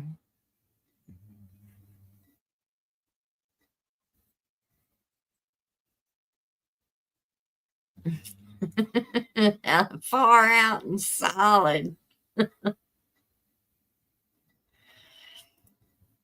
That's exactly right. But here's the thing.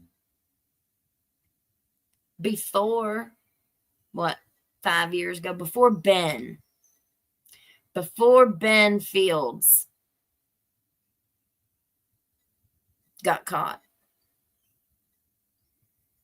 nobody ever got in trouble. Nobody ever got caught. Nobody ever said anything. Now, there was a lot being said behind the scenes through the grapevine. But when your entire culture, like, it ain't just those people that are in those positions. How many people do you think they have supporting them? Whole families, which things are starting to change. Because in the last 10 years, you've really seen this shift. Seen it coming anyway. You started seeing the things that have laid the pathwork for where we're at now. I didn't say that right, but you know what I'm saying. The advancement with social media, the way that people get their information, that's all changed in the last several years. You know, we don't have cable, you know, and how many people do we have in these positions who are older than me? I'm almost 50. You know, I don't know Snapchat stuff, you know. A lot of our viewers on this show are older, my age or older. YouTube has given us another platform to be able to share our information, to where people don't have to go to the Eagle.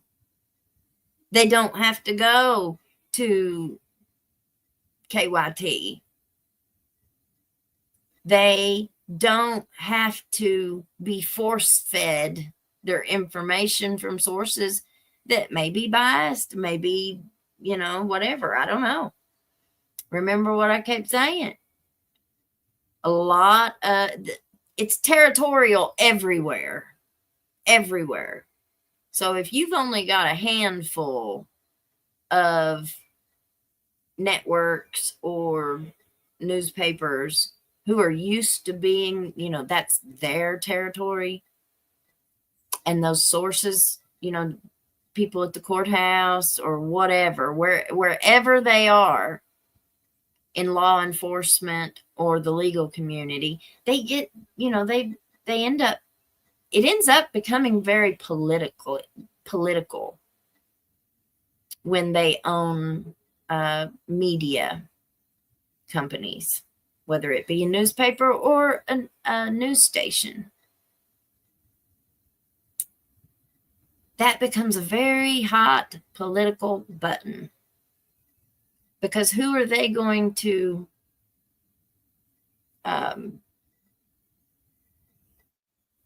advertise for? How are they going to write their stories? Are they going to write a story that's going to pee off their source? No, I doubt it. If their source comes to them and says, this is it, this is what my statement is, this is how I want you to do this, do you think they're not going to do it? I mean, I don't know. They could say no. But in my head, I'm thinking, well, they're probably going to trust this person. So, you know, they're probably going to write it according to how they're being told. We like documentation. We like proof. But even with proof and documentation to back up anything, you can still write something a certain way. You can still make stuff say what you want it to say. It just depends on how you say it.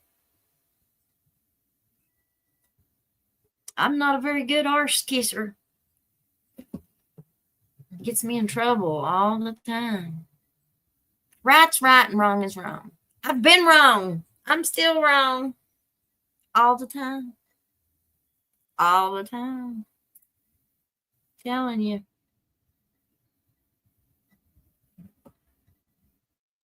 It's the ones that think they're always right.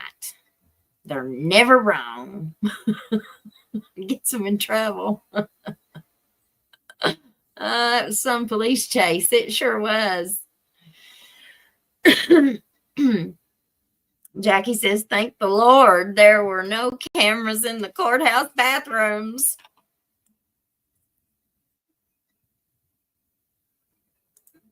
Feds have a high conviction rate because they do so much work ahead of charging people. That's right. That's right. And from what I hear, you don't never know that they're even there until they've done got you. Like they've done got you sewed up when you know that they're there, when you finally see them.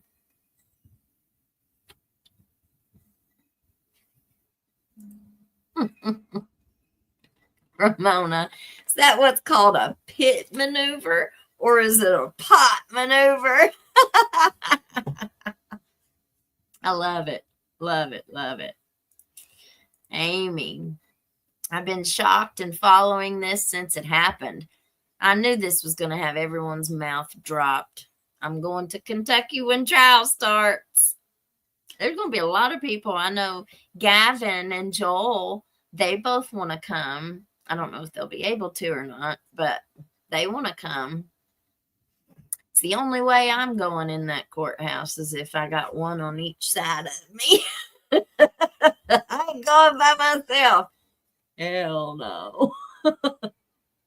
I'll never step foot back in that courthouse unless I have to. I'll send my mommy. She can go pay her taxes. I want nothing to do with any of them. No way. No way. The amount of blackmail material obtained is pretty smart. Well, you know, you put yourself in a really bad position when you behave that way. And you don't just put yourself in the bad position, you put your coworkers, your bosses. Look what Ben did to Mickey, which, you know, and we still don't know. Like the tip that I got, that's still an allegation. You know, it's not something that's been proven. But her account of that happened in 2017 or 2018. It was right before he ran for election. So if he was doing that back then, it shows that it wasn't something that he just was exposed to, which I know, I'm telling you, I always root for him, man, even at the last, and I'm still rooting for him, but we'll see. We'll see how it goes. I think that's why he's not, and it's just my opinion, but I think that's why why more has not come out yet. Because if you're involved in something yourself, or even had knowledge of other people doing this, what it looks like was really going on down there.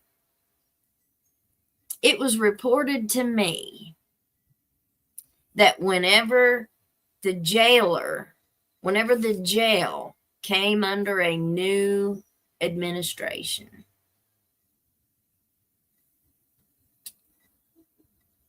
it changed everything down there.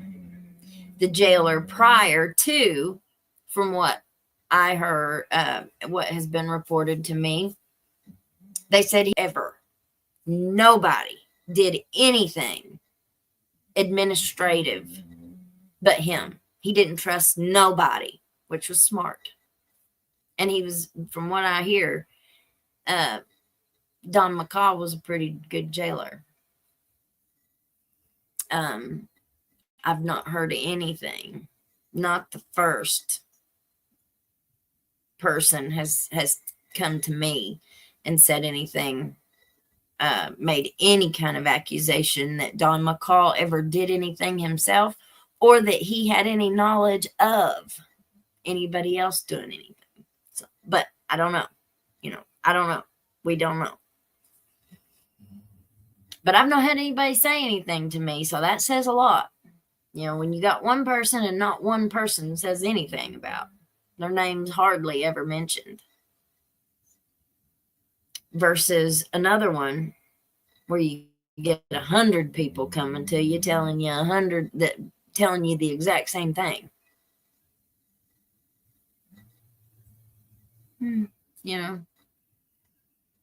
But so he didn't trust anybody to do his paperwork, from what I've been told, and seemed to run and would never in a million years ever have allowed someone else who works in the courthouse to come in and take over his jail. Never would have happened, they said. And this came from employees at the jail, former employees who were there at the time. Versus the new administration that took over became like this. Said that somebody would walk down into the jailer's office and that everybody in there would just part like the Red Sea and let this certain person come in and just plop right down in the jailer's chair. Said he ran that jail.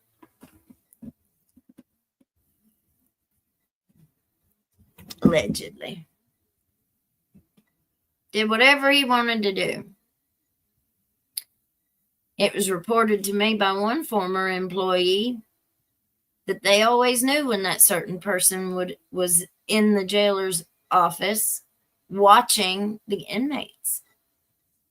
Because every time they came in and turned it on, it was only on the women's cell. Instead of having, all of them up on the security camera.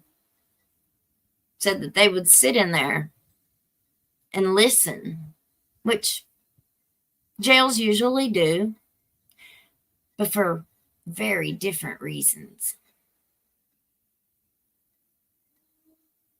Some would sit in there and listen as an investigative technique, as a tool. They listen to your conversations on the phone. There's a recording that comes on and says, this is being recorded. So anything that you say on there can and will be used against you in court. Same thing if you're in that jail cell. They can flip on their little intercom thing and they can sit there and listen to whatever you're saying with your fellow inmates. So if you're in, and it's completely legal, they have the right to do that. They can find out what's going on. Unless they're watching for a whole other reason. Unless it becomes everything that they talk about while they're all sitting there together, they might as well have had some popcorn.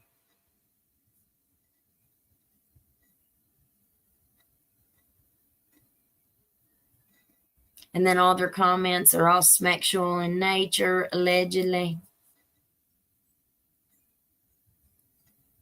Oh, yeah. We get a really good look at the culture. Do we even know? Let me Google the definition of it for us. Because I say that word a whole lot for a reason. This is the Google definition, AI overview. Culture refers to the shared beliefs, values, behaviors, and practices that characterize a group of people, often within a specific region or society. It encompasses language, customs, arts, laws, and more. Culture is a learned and shared way of life that shapes how people understand and interact with the world. Key aspects of culture: shared values and beliefs. Culture provides a framework for understanding right and wrong and for interpreting the world. Social norms and behaviors. It dictates how people behave in various social situations, including greetings, manners, and interactions. Language is a crucial element of culture, facilitating communication and transmitting knowledge. Material culture. This includes physical objects like tools, clothing, and architecture, which reflect cultural values and practices. Non-material culture. This encompasses intangible elements like ideas, beliefs, and attitudes. Attitudes towards women. How many women do we ever see get employed by the good old boys club? Whether it be law enforcement,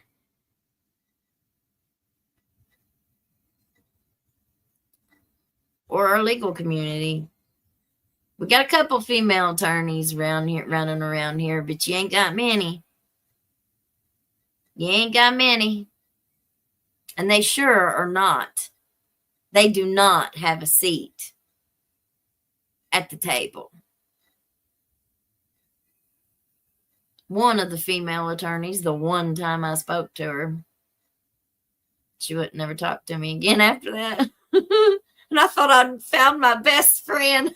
I thought I'd found my new best friend.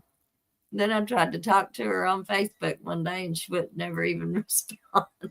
I was like, okay. But when I talked to her that day, we was talking about the corruption. I guess that's why. And she told me that she put her head down and tried to never bring attention to herself about anything. I stay quiet. I try to stay unseen. Well, how do you be a defense attorney and do what's best for your clients when you feel that you have to conduct yourself that way? Do you think you can advocate for your client to the best of your ability when you feel that? I don't think so.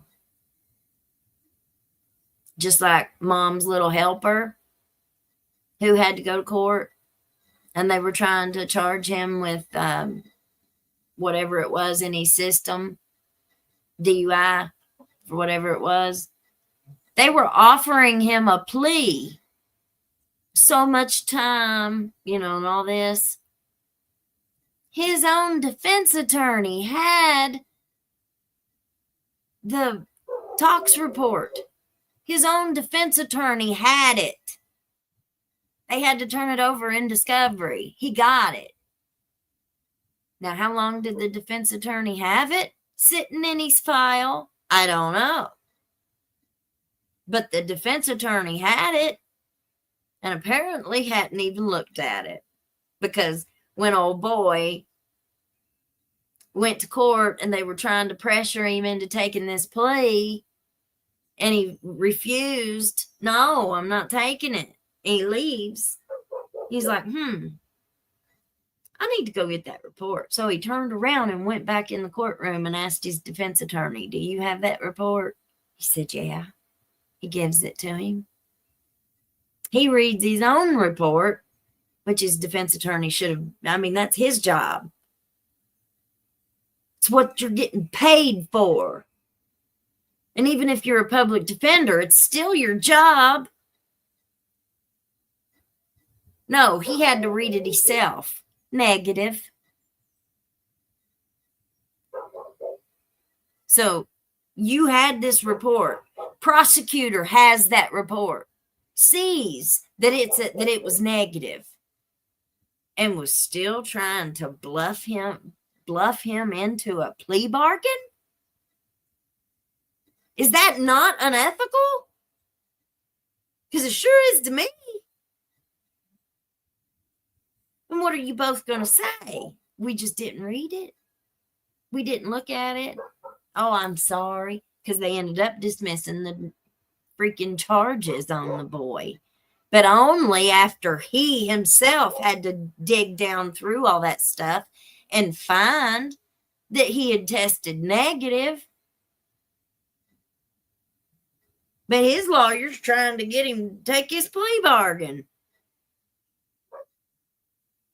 Unless I'm wrong about that, but I don't think I am. That's the way Mom told it to me.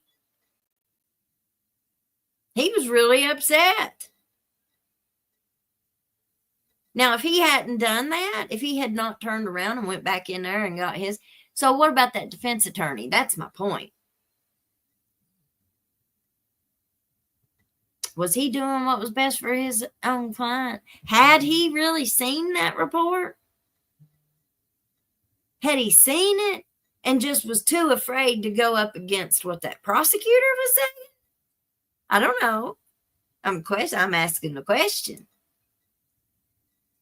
Because I think that happens a whole lot around here. That client don't mean a hill of beans to that defense attorney. You're either one of two things. You're either a meal ticket and you're their next source of income, or you're just you're just the next in a big stack of files that they don't give a damn about. They just need to get through these cases for the day so I can go home. They're not going to go up against and butt heads with somebody who they got to work with every single day and make their job harder. Especially if they're friends. If they're big buddies. Even if they know their friend is wrong and this is dirty. Are they really going to fight for that client that don't mean a damn to them? I don't think they are. But that's just my opinion.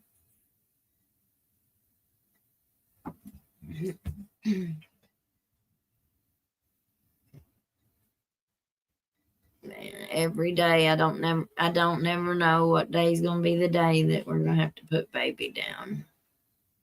Her toenails are so long. I've got toenail clippers. I didn't realize they were as long as what they are. I've got some toenail clippers around here for dogs somewhere, and I cannot find them nowhere. It's awful.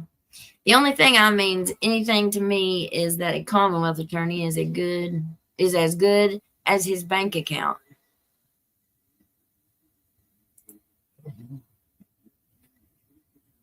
Really help your total health, so go for it. Absolutely. Thank you, Annie. Took my breath. Oh, yep. Always keep the entertainment for a rainy day. Many cases in the past could get overturned by the outcome of inappropriate happenings in question. And I think that's one of the biggest reasons why they don't dig any deeper than what they have. Because if they do, how many people are going to be in trouble? And even if they did get caught, what are they going to do to them?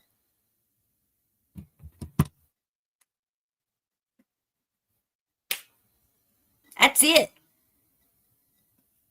Look at the laws on Kentucky books. All these representatives that we've been sending up there to make these laws to protect us and our kids. Well, they're letting them off with nothing.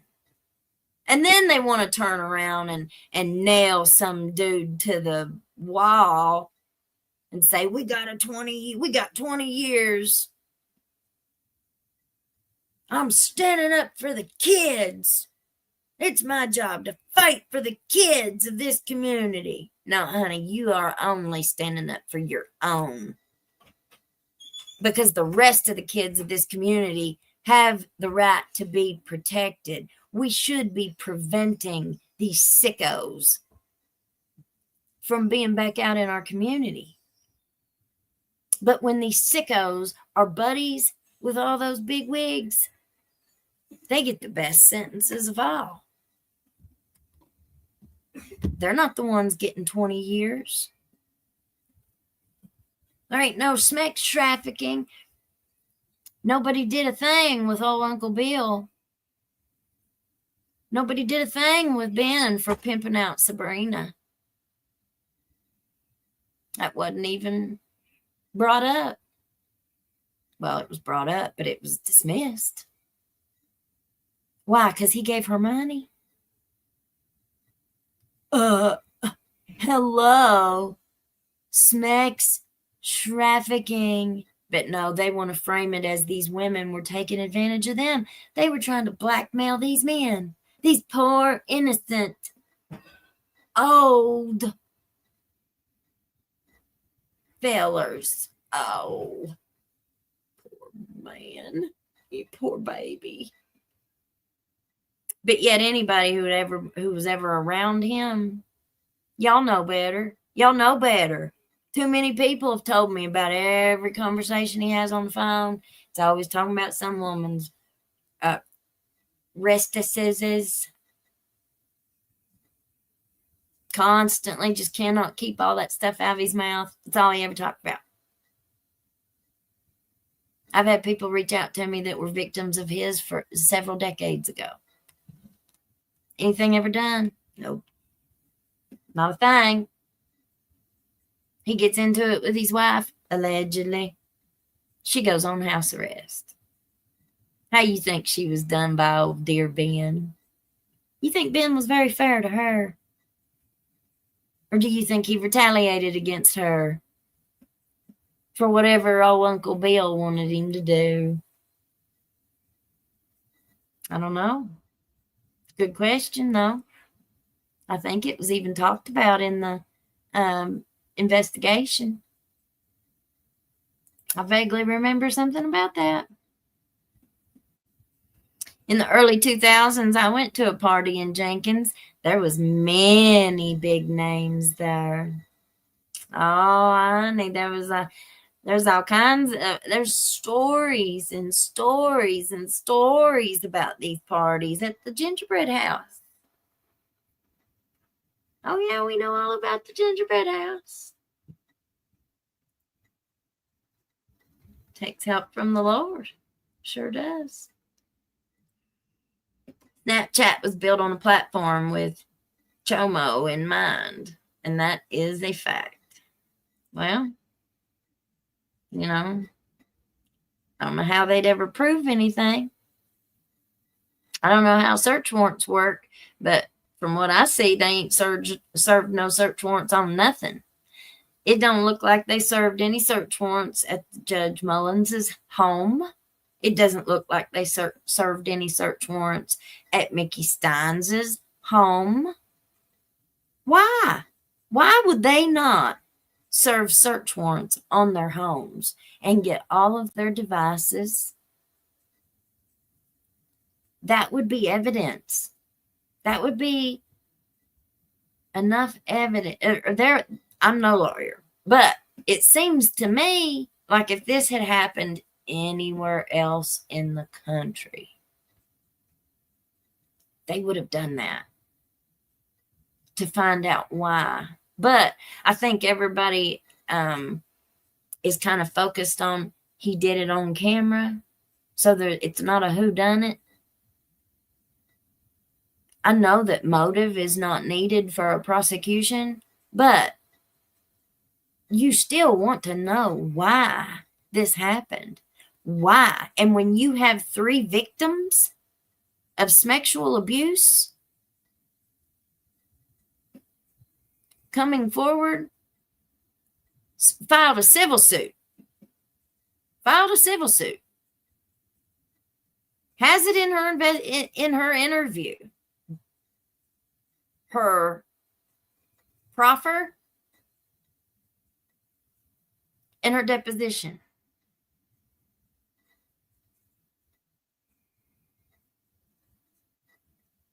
You would think that they would be investigating those allegations.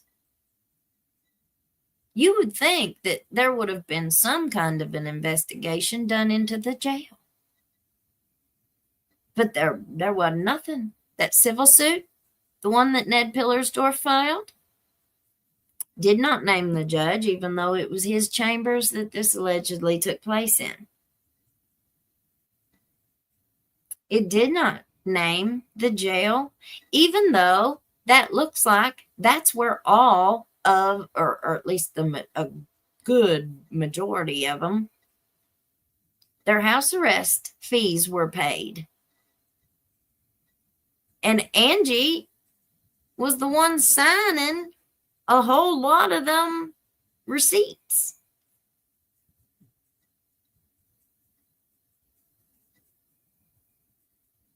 You would think that there would have been more included in that. But then we find out Ned Pillersdorf was the defense attorney who got Scott Blair his deal of a century.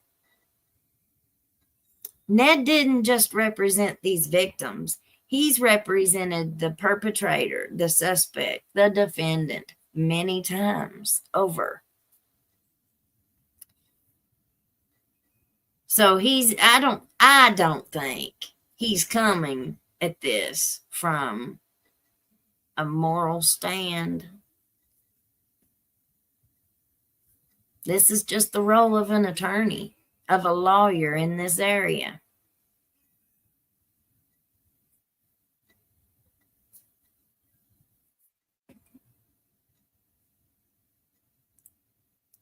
Donna, FOIA on funds coming into a county you reside in, such as she speaks of, are public knowledge, correct? Absolutely, Miss Donna. One of our diggers, Miss Connie, I cannot thank you enough. I gave her, I guided her into the direction of some of what I was looking for. I had not checked my email in a few days. So all of you, I'm sorry. I just got overwhelmed and I had to put it on the back burner. She sent me so much that she has dug up.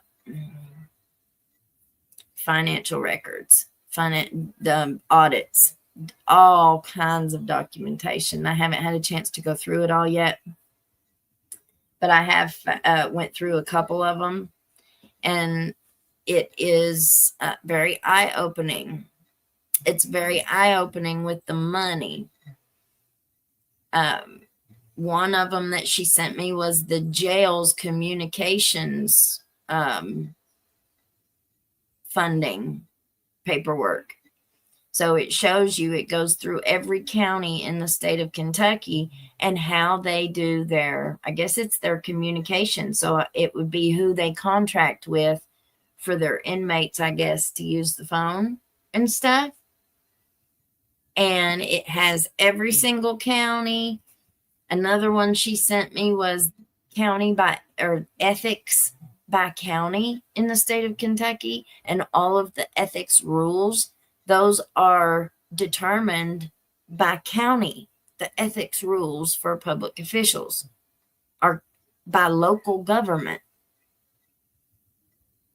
And I was just shocked. Like for Letcher County, and I think the one that we got was from 2020, so it was a few years ago, but I very seriously doubt anything's changed since that one. We'll have to get a newer one to see, but the last time that they had written anything or put anything into effect regarding ethics in Letcher County was like 2015. I think is what it said. And that it was governed, it was oversaw by a commission, by a local commission that was put together, an ethics commission. Well, in the exact same audit, and now this is an audit done by the state, so they had went through every single county and went through it all and listed it all. We'll look at it, but it's kind of boring, so I know people, I'll put it in the description whenever we do a video, so that way if anybody wants to go to it, you can go look at it yourself. But it said that there hadn't even been one created. Like they didn't have anybody that had even been appointed to a commission. And that's what the city attorney was talking about when we went to the city council meeting down here in Jenkins. I loved that guy, man. He was so smart. He's the city attorney for Jenkins. I don't know his name, but a lot of people, I reckon he's been here for a really long time. But I liked him. I really do. I did. I've only seen him a couple times and heard him a couple times, but I kind of like that guy. He said he was the one that informed us in the state of Kentucky now they don't have to, or you cannot, no long, used to, you could go to the county attorney's office and you could say, my brother came in and stole my money out of my safe. And you could get a warrant, a theft warrant, or whatever they tell you the charge would be. Pay $10 and you can get a warrant on anybody for anything. All you got to do is, swear you're telling the truth. And then the county attorney swears out the warrant. That's what happened when Marty Baker, who is our former coroner here in Letcher County and supervising nurse at ARH Hospital, he no longer is there, but when he allegedly beat up his girlfriend, bad DV situations. I reckon this guy's a bully big time. He's also the one that was responsible for that boy whose face completely got disfigured. I did a video on that too. You can find that in the playlist. And he got out of that too. It's wonderful having DD as your defense attorney now. He can get you out of anything. How much money you got? Allegedly. Oh, yeah. He got out of that big time. But anyway, the girl went to the county attorney and got the warrant. So whenever they went to try and find a record of it with the state police or the sheriff's department, they didn't have any. They didn't have any records of any calls. They didn't have any records of any complaints or accusations or whatever, because they had went straight to the county attorney. That happens a whole lot, or it used to happen a whole lot. But that city attorney was the one that told us that the law has changed now. You can no longer do that. So if the police don't contact them and tell them, I guess turn in their report and all this, it has to come through the police for them to prosecute a case now. I don't really know how I feel about that. I don't know if it's a good thing or a bad thing. I think that there's pros and cons to both sides. When all this mess with my neighbors went down and this one comes home and opens her gate to pull in, and this one over here who don't take care of his animals, period, whether it be dogs, chickens, you name it, don't take care of them. Kids, don't take care of them. Chickens have been running the whole neighborhood for a whole year, and his own dogs had killed most of them. Her dog runs out of her gate because this rooster had been prancing in front of her gate all morning. She opens her gate to pull into her driveway, and that dog runs and starts chasing that rooster. He didn't even get it. He just chased it.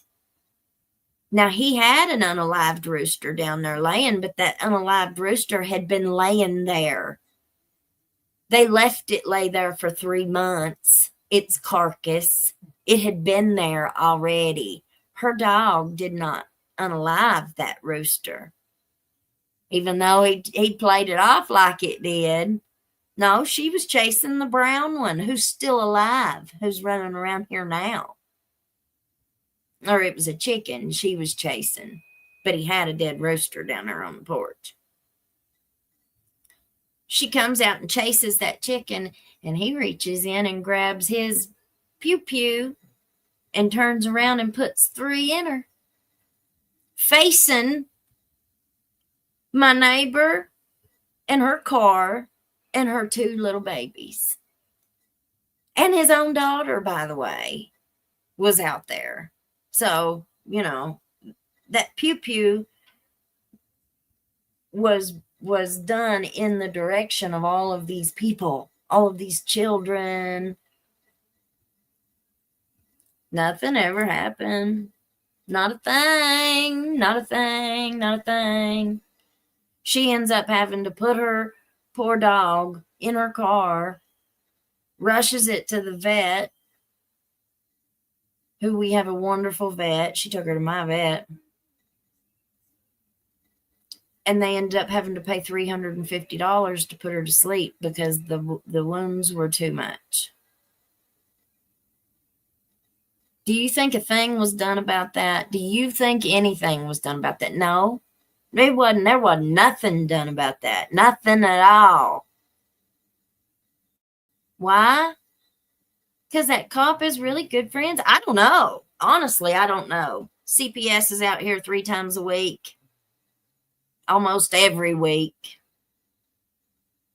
They go in 5 minutes. They ain't even in there 5 minutes. Turn around, leave. Well, it's clean. It's clean in there. Well, they ain't making math in there.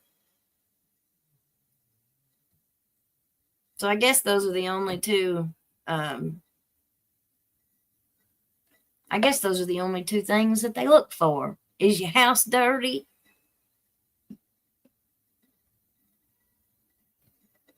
It's been a mess. But I say all of that to say this. That cop gets on the phone and calls the prosecutor, calls the county attorney and the Commonwealth attorney, both of them. Oh, no. So these prosecutors have to be able to trust what the police tell them. So if the police are not telling them the truth, what are they supposed to do? They have to be able to trust what the policemen are telling them. Because who does that fall on? That's going to fall on the prosecutor. Well, at least in the form of public opinion. It also falls on the cop too, of course, obviously.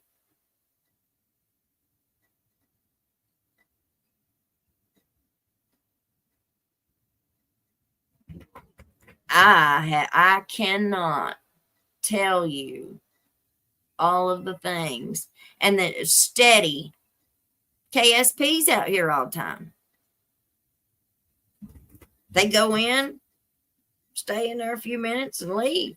For what? For what? Like, why are you even here? It's very, very, very suspicious. And it makes us feel not safe in our own communities. It was the Wild West up here for several months during that time. Everybody walking their garbage out to their cans, armed.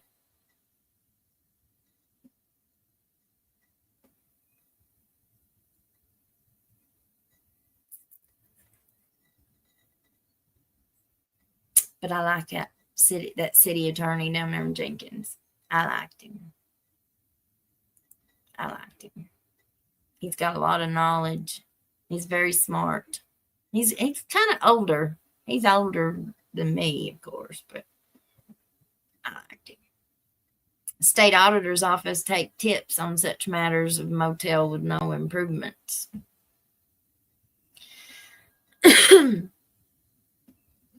Our governor knows about that hotel. Anybody who is involved in any kind of tourism, anything, knows about that hotel. And it doesn't look to me like it is in any better condition than what it was 5 years ago. I've never seen any work being done on it, ever. But I don't, I don't go to Whitesburg a whole lot either. But something like that, that would be a very long-term thing, Mr. Facebook says we don't need more candidates. Well, I know, because he wants to keep his job. He wants to keep his jobby job while he puts everybody else out. He don't want you making no money. He don't want nobody making money. He told everybody that that's how I made my money, was through my shows and stuff. And he didn't want you to go watch me because he didn't want you to help. He didn't want me making money. Well, they didn't want to let me get a job down there nowhere either. So guess what? I've created my own job, my own jobby job.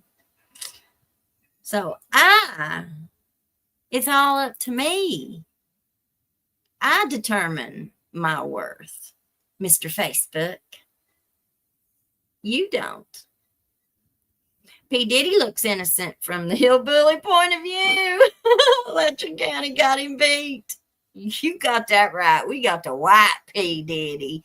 We got the greasy cowboy, honey. We got the greasy cowboy. I've never smoked corn husks, but I've heard of it. Yeah, my daddy said it was awful rough. Heard a few parties in Jenkins had unwilling participants with ankle bracelets. Lots of nose candy. Well, I've heard that too. Is there a YouTube back page, I wonder? Jackie says, let them post their nasty selves there, for Pete's sake. These people are older. They have been doing these acts over the years, college, etc. Some may have some secrets that got covered up while growing up. The judge's friend Smex's case is a trial. Yes, Miss Terry. Absolutely. And we're on that trail. Our hounds are on the scent, baby. That's right. You look like you're 30. Well, thank you.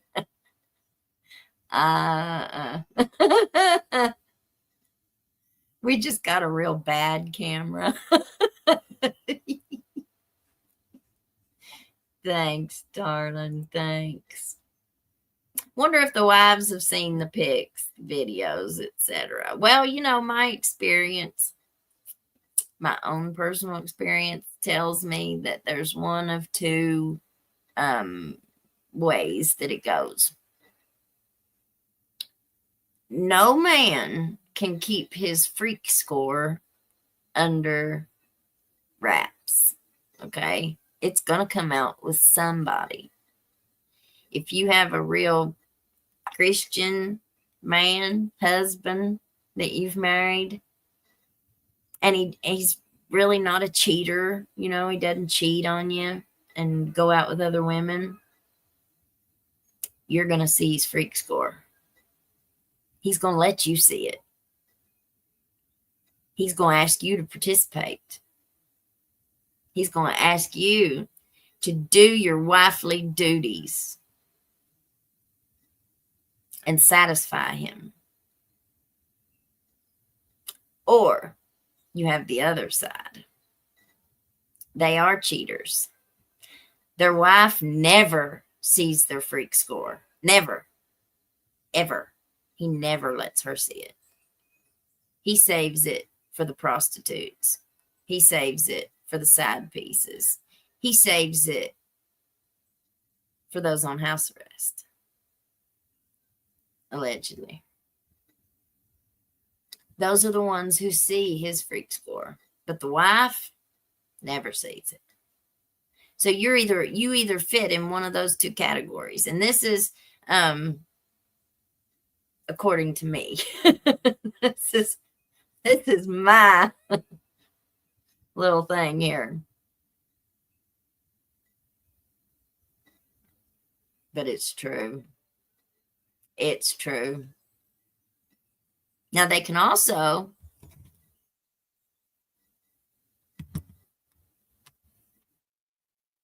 Siri might see. Siri might be the one. Oh, she heard me. She might be the one that he lets see his freak score. And I'd say that's really becoming a big one, because Orno Pay has become one of the biggest addictions now, along with gaming.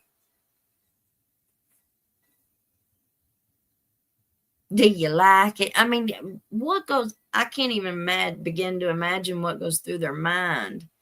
You know, I'm sitting here talking to this pretty girl I just saw in court, who I've not seen in 20 years. She caught my eye. I just can't wait to send her a pic of my... I mean, come on.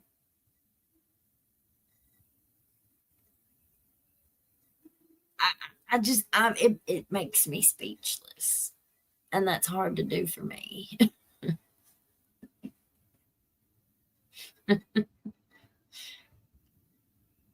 Why they think we want to see that? Like, do they think it impresses us?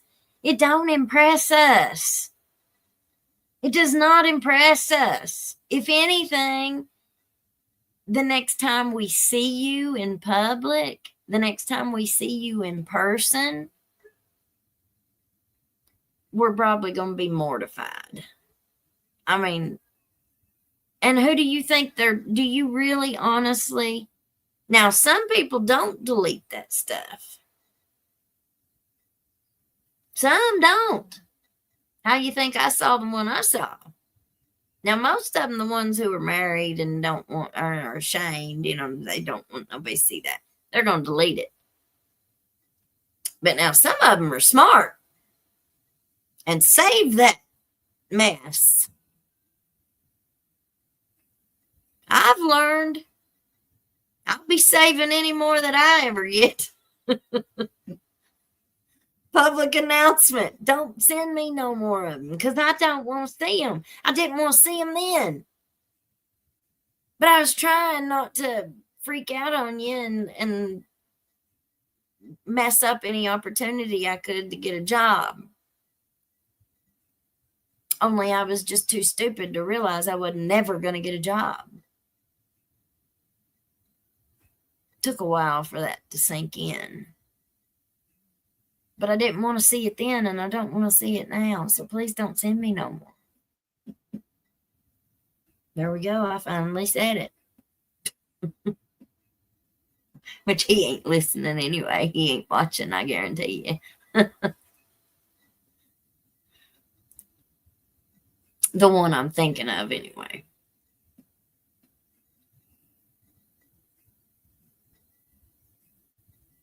That's all right. Yeah, we'll get off of here. It's almost 1 o'clock in the morning. I gotta get up 6, get my kids to school. All right, y'all. Well, you have a great rest of your evening. Please keep us all in your prayers. Keep all of our Hillbilly family in your prayers. A lot of people are going through health issues right now. A lot of people are struggling emotionally and mentally. A lot of people are struggling with their addictions. A lot of people are struggling with just life. Life is hard. Life is tough. There's a lot of people struggling financially right now. Okay. Oh, Pamela. Hello, my name is Pamela. I'm from Pike County, Kentucky. I want to say I love your podcast. You're straightforward, honest, fair-minded, and both sides, and a breath of fresh air. Well, thank you, Miss Pamela. Thank you, honey. Thank you. Bless you, bless you, bless you. It's been flooding here in Oklahoma. Just checking in on y'all over there. Well, we hope and pray that you all stay dry. No damage. All right. Well, Lord, we come to you again tonight.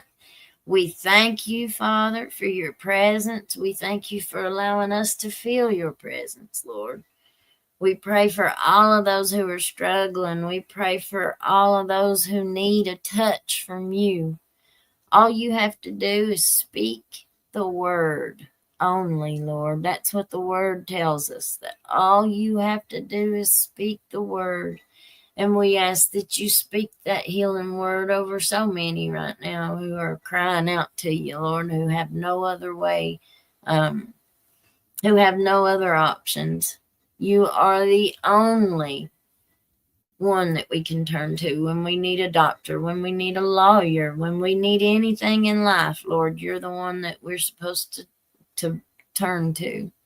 I pray for the lost, those that have gotten their hearts so hardened that you can't seep through, Lord. I pray that you'll soften those dark hearts, that you'll allow their hearts to be pliable again, Lord.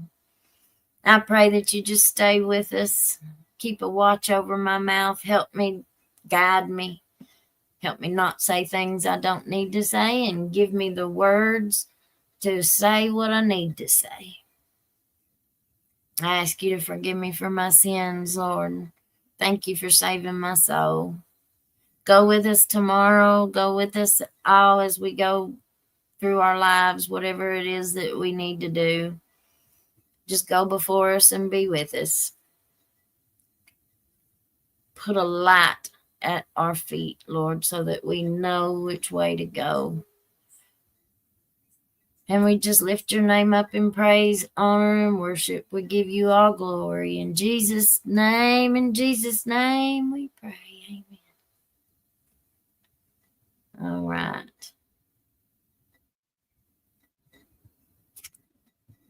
Pure negligence, bar complaints would fly. Well, that's what we're going to do, y'all.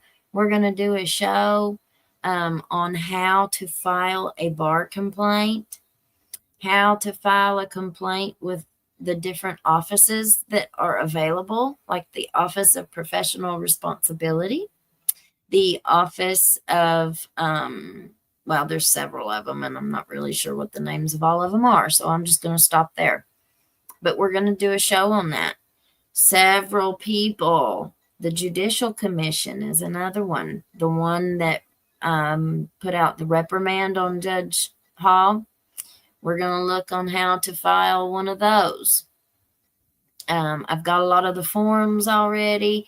I've got a lot of that started. The stuff that we need for that show started. So look for that. We'll probably get that done this week. Grandpa Dave, become a YouTube member. Just reporting, gifted 5 Hillbilly Crime memberships. If you all got a membership, thank him, or thank Just Reporting. I don't know if you're a man or a woman. I'm sorry. Do that all the time. Thank you. Thank you. Thank you. Bless you. Bless you. RC in Kentucky. Shout out to Hillbilly Crime. Y'all are the real watchmen on the wall. Keep exposing the rot. Some of us are listening and we've got your back. Light it up, ladies. Thank you. That was another rumor confirmed. Apparently, there's a whole lot of people that have my back behind the scenes that I didn't realize. So I want to thank every one of you all out there that's got my back behind the scenes that nobody really knows about. So thank you. I appreciate it. Right is right and wrong is wrong. A lot of the people of this community are not standing behind wrong. That's what we want. You know, we don't want, and you know, we then have to be responsible for that. You know, like, I don't know anybody that called old dude out and said, where did she do this at? Like, I had a whole bunch of people contact me and say, what video is he talking about? Show me which one it is so I can see what you said. And I was like, there ain't one. I didn't do what he said I did. He played on people's emotions. He played on the fact that people would believe him. And some people did, but a lot of people didn't. He really lost that gamble when he did that, because he only proved me right. I'm very critical. Very critical. For good reason. For good reason. You can't be a public official and expect people not to critique your performance. Because we want to know who we're electing next time. We want to know what you're doing from the votes that already put you in there. People didn't like it. And what was told to me by one person, he ain't from here. He ain't from here, he ain't one of us, and he attacked one of us. And then on the heels of attacking one of us, he then tagged so many other people in his post and called them out personally. And he didn't care who it was. He didn't care how big they were either. He still tagged them, embarrassed them, put them in a position where they did not want to be. And he made himself look like a fool. Made himself look really, really bad. Now, if I was a defense attorney, which I'm no attorney, but if I was a defense attorney and I had to go up against him in court, I'd be pulling out his credibility every single time. I don't know how he goes on and does the job that he's got. I don't know how that works out after he did what he did and then doubled down and kicked it in overdrive and continued to do it in person. Some people get intimidated and fold. A lot of people did in person, but others didn't. I heard one conversation, they thought it was going to come to blows. It got so bad, allegedly. Not for me. I'm taking up for me. Upset at what he did. Because as a public official, you can't do that. You can't do that. Where's your oath at, buddy? We're going to be looking at the oaths too. I got all them ready to go. So, y'all just stick with us. We're going to get through all of this together on this hillbilly train. Now, I've got the shop up and open, adding to it every single day. Today, I put a bunch of stuff up, and I worked really, really hard on getting a lot of stuff up. So we have a selection now. So you go to the Hillbilly Crime Shopify. I got it up in the post on Facebook and YouTube. You can go to the post section on the channel and you'll see it. I haven't got it connected into the store tab yet. I don't know what I did. I'm learning. Told you I'm doing the job of an entire team, and it takes a lot of learning. This old dog is learning some new tricks, so it's possible. It does happen. Thank you, Teague. If I said that right, I don't know. But you guys have a great rest of your evening, and I'll see you tomorrow. Karen Reed. We stream the Karen Reed trial right now, and whenever this one is over, we'll be streaming another one. One of the reasons why we stream these trials is to let people see how our justice system works. If you are not aware of what attorneys are allowed and not allowed to do, you need to join us for these court watching, these trial watches. Will open your eyes to so much in our court system, so much that most of us don't know. You know, there's a reason why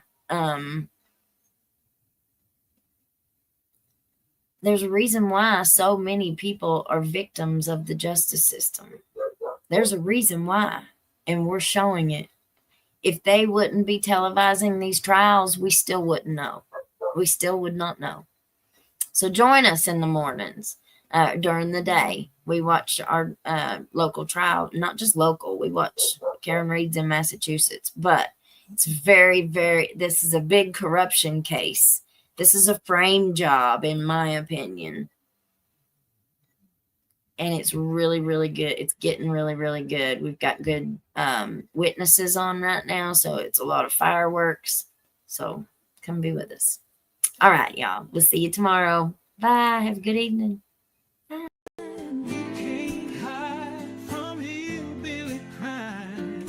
You can't hide from hillbilly crime. You can't hide from hillbilly crime. You may not know that there's a crew in town. The head hillbillies are making their rounds. Small town whispers loud and clear. The sheriff shot the judge in his chambers chair. Sheriff got a secret he won't keep. Judge shot dead in his disbelief. A lot of people have some stories to tell. Dark pass away, get the sound of a shotgun shell. All the secrets spill on down. Voices loud in this old town. From the courthouse to the ground. Rumors fly and they can't be bound. Neighbors hide behind their blinds. Whisper tales of troubled minds. Skeletons covering the mountainside. A treacherous reality in the pines. Winter reveals the hidden lies. Moonlight couldn't mask the cries. Shadows caught in sunlit skies. There's no cover, no disguise.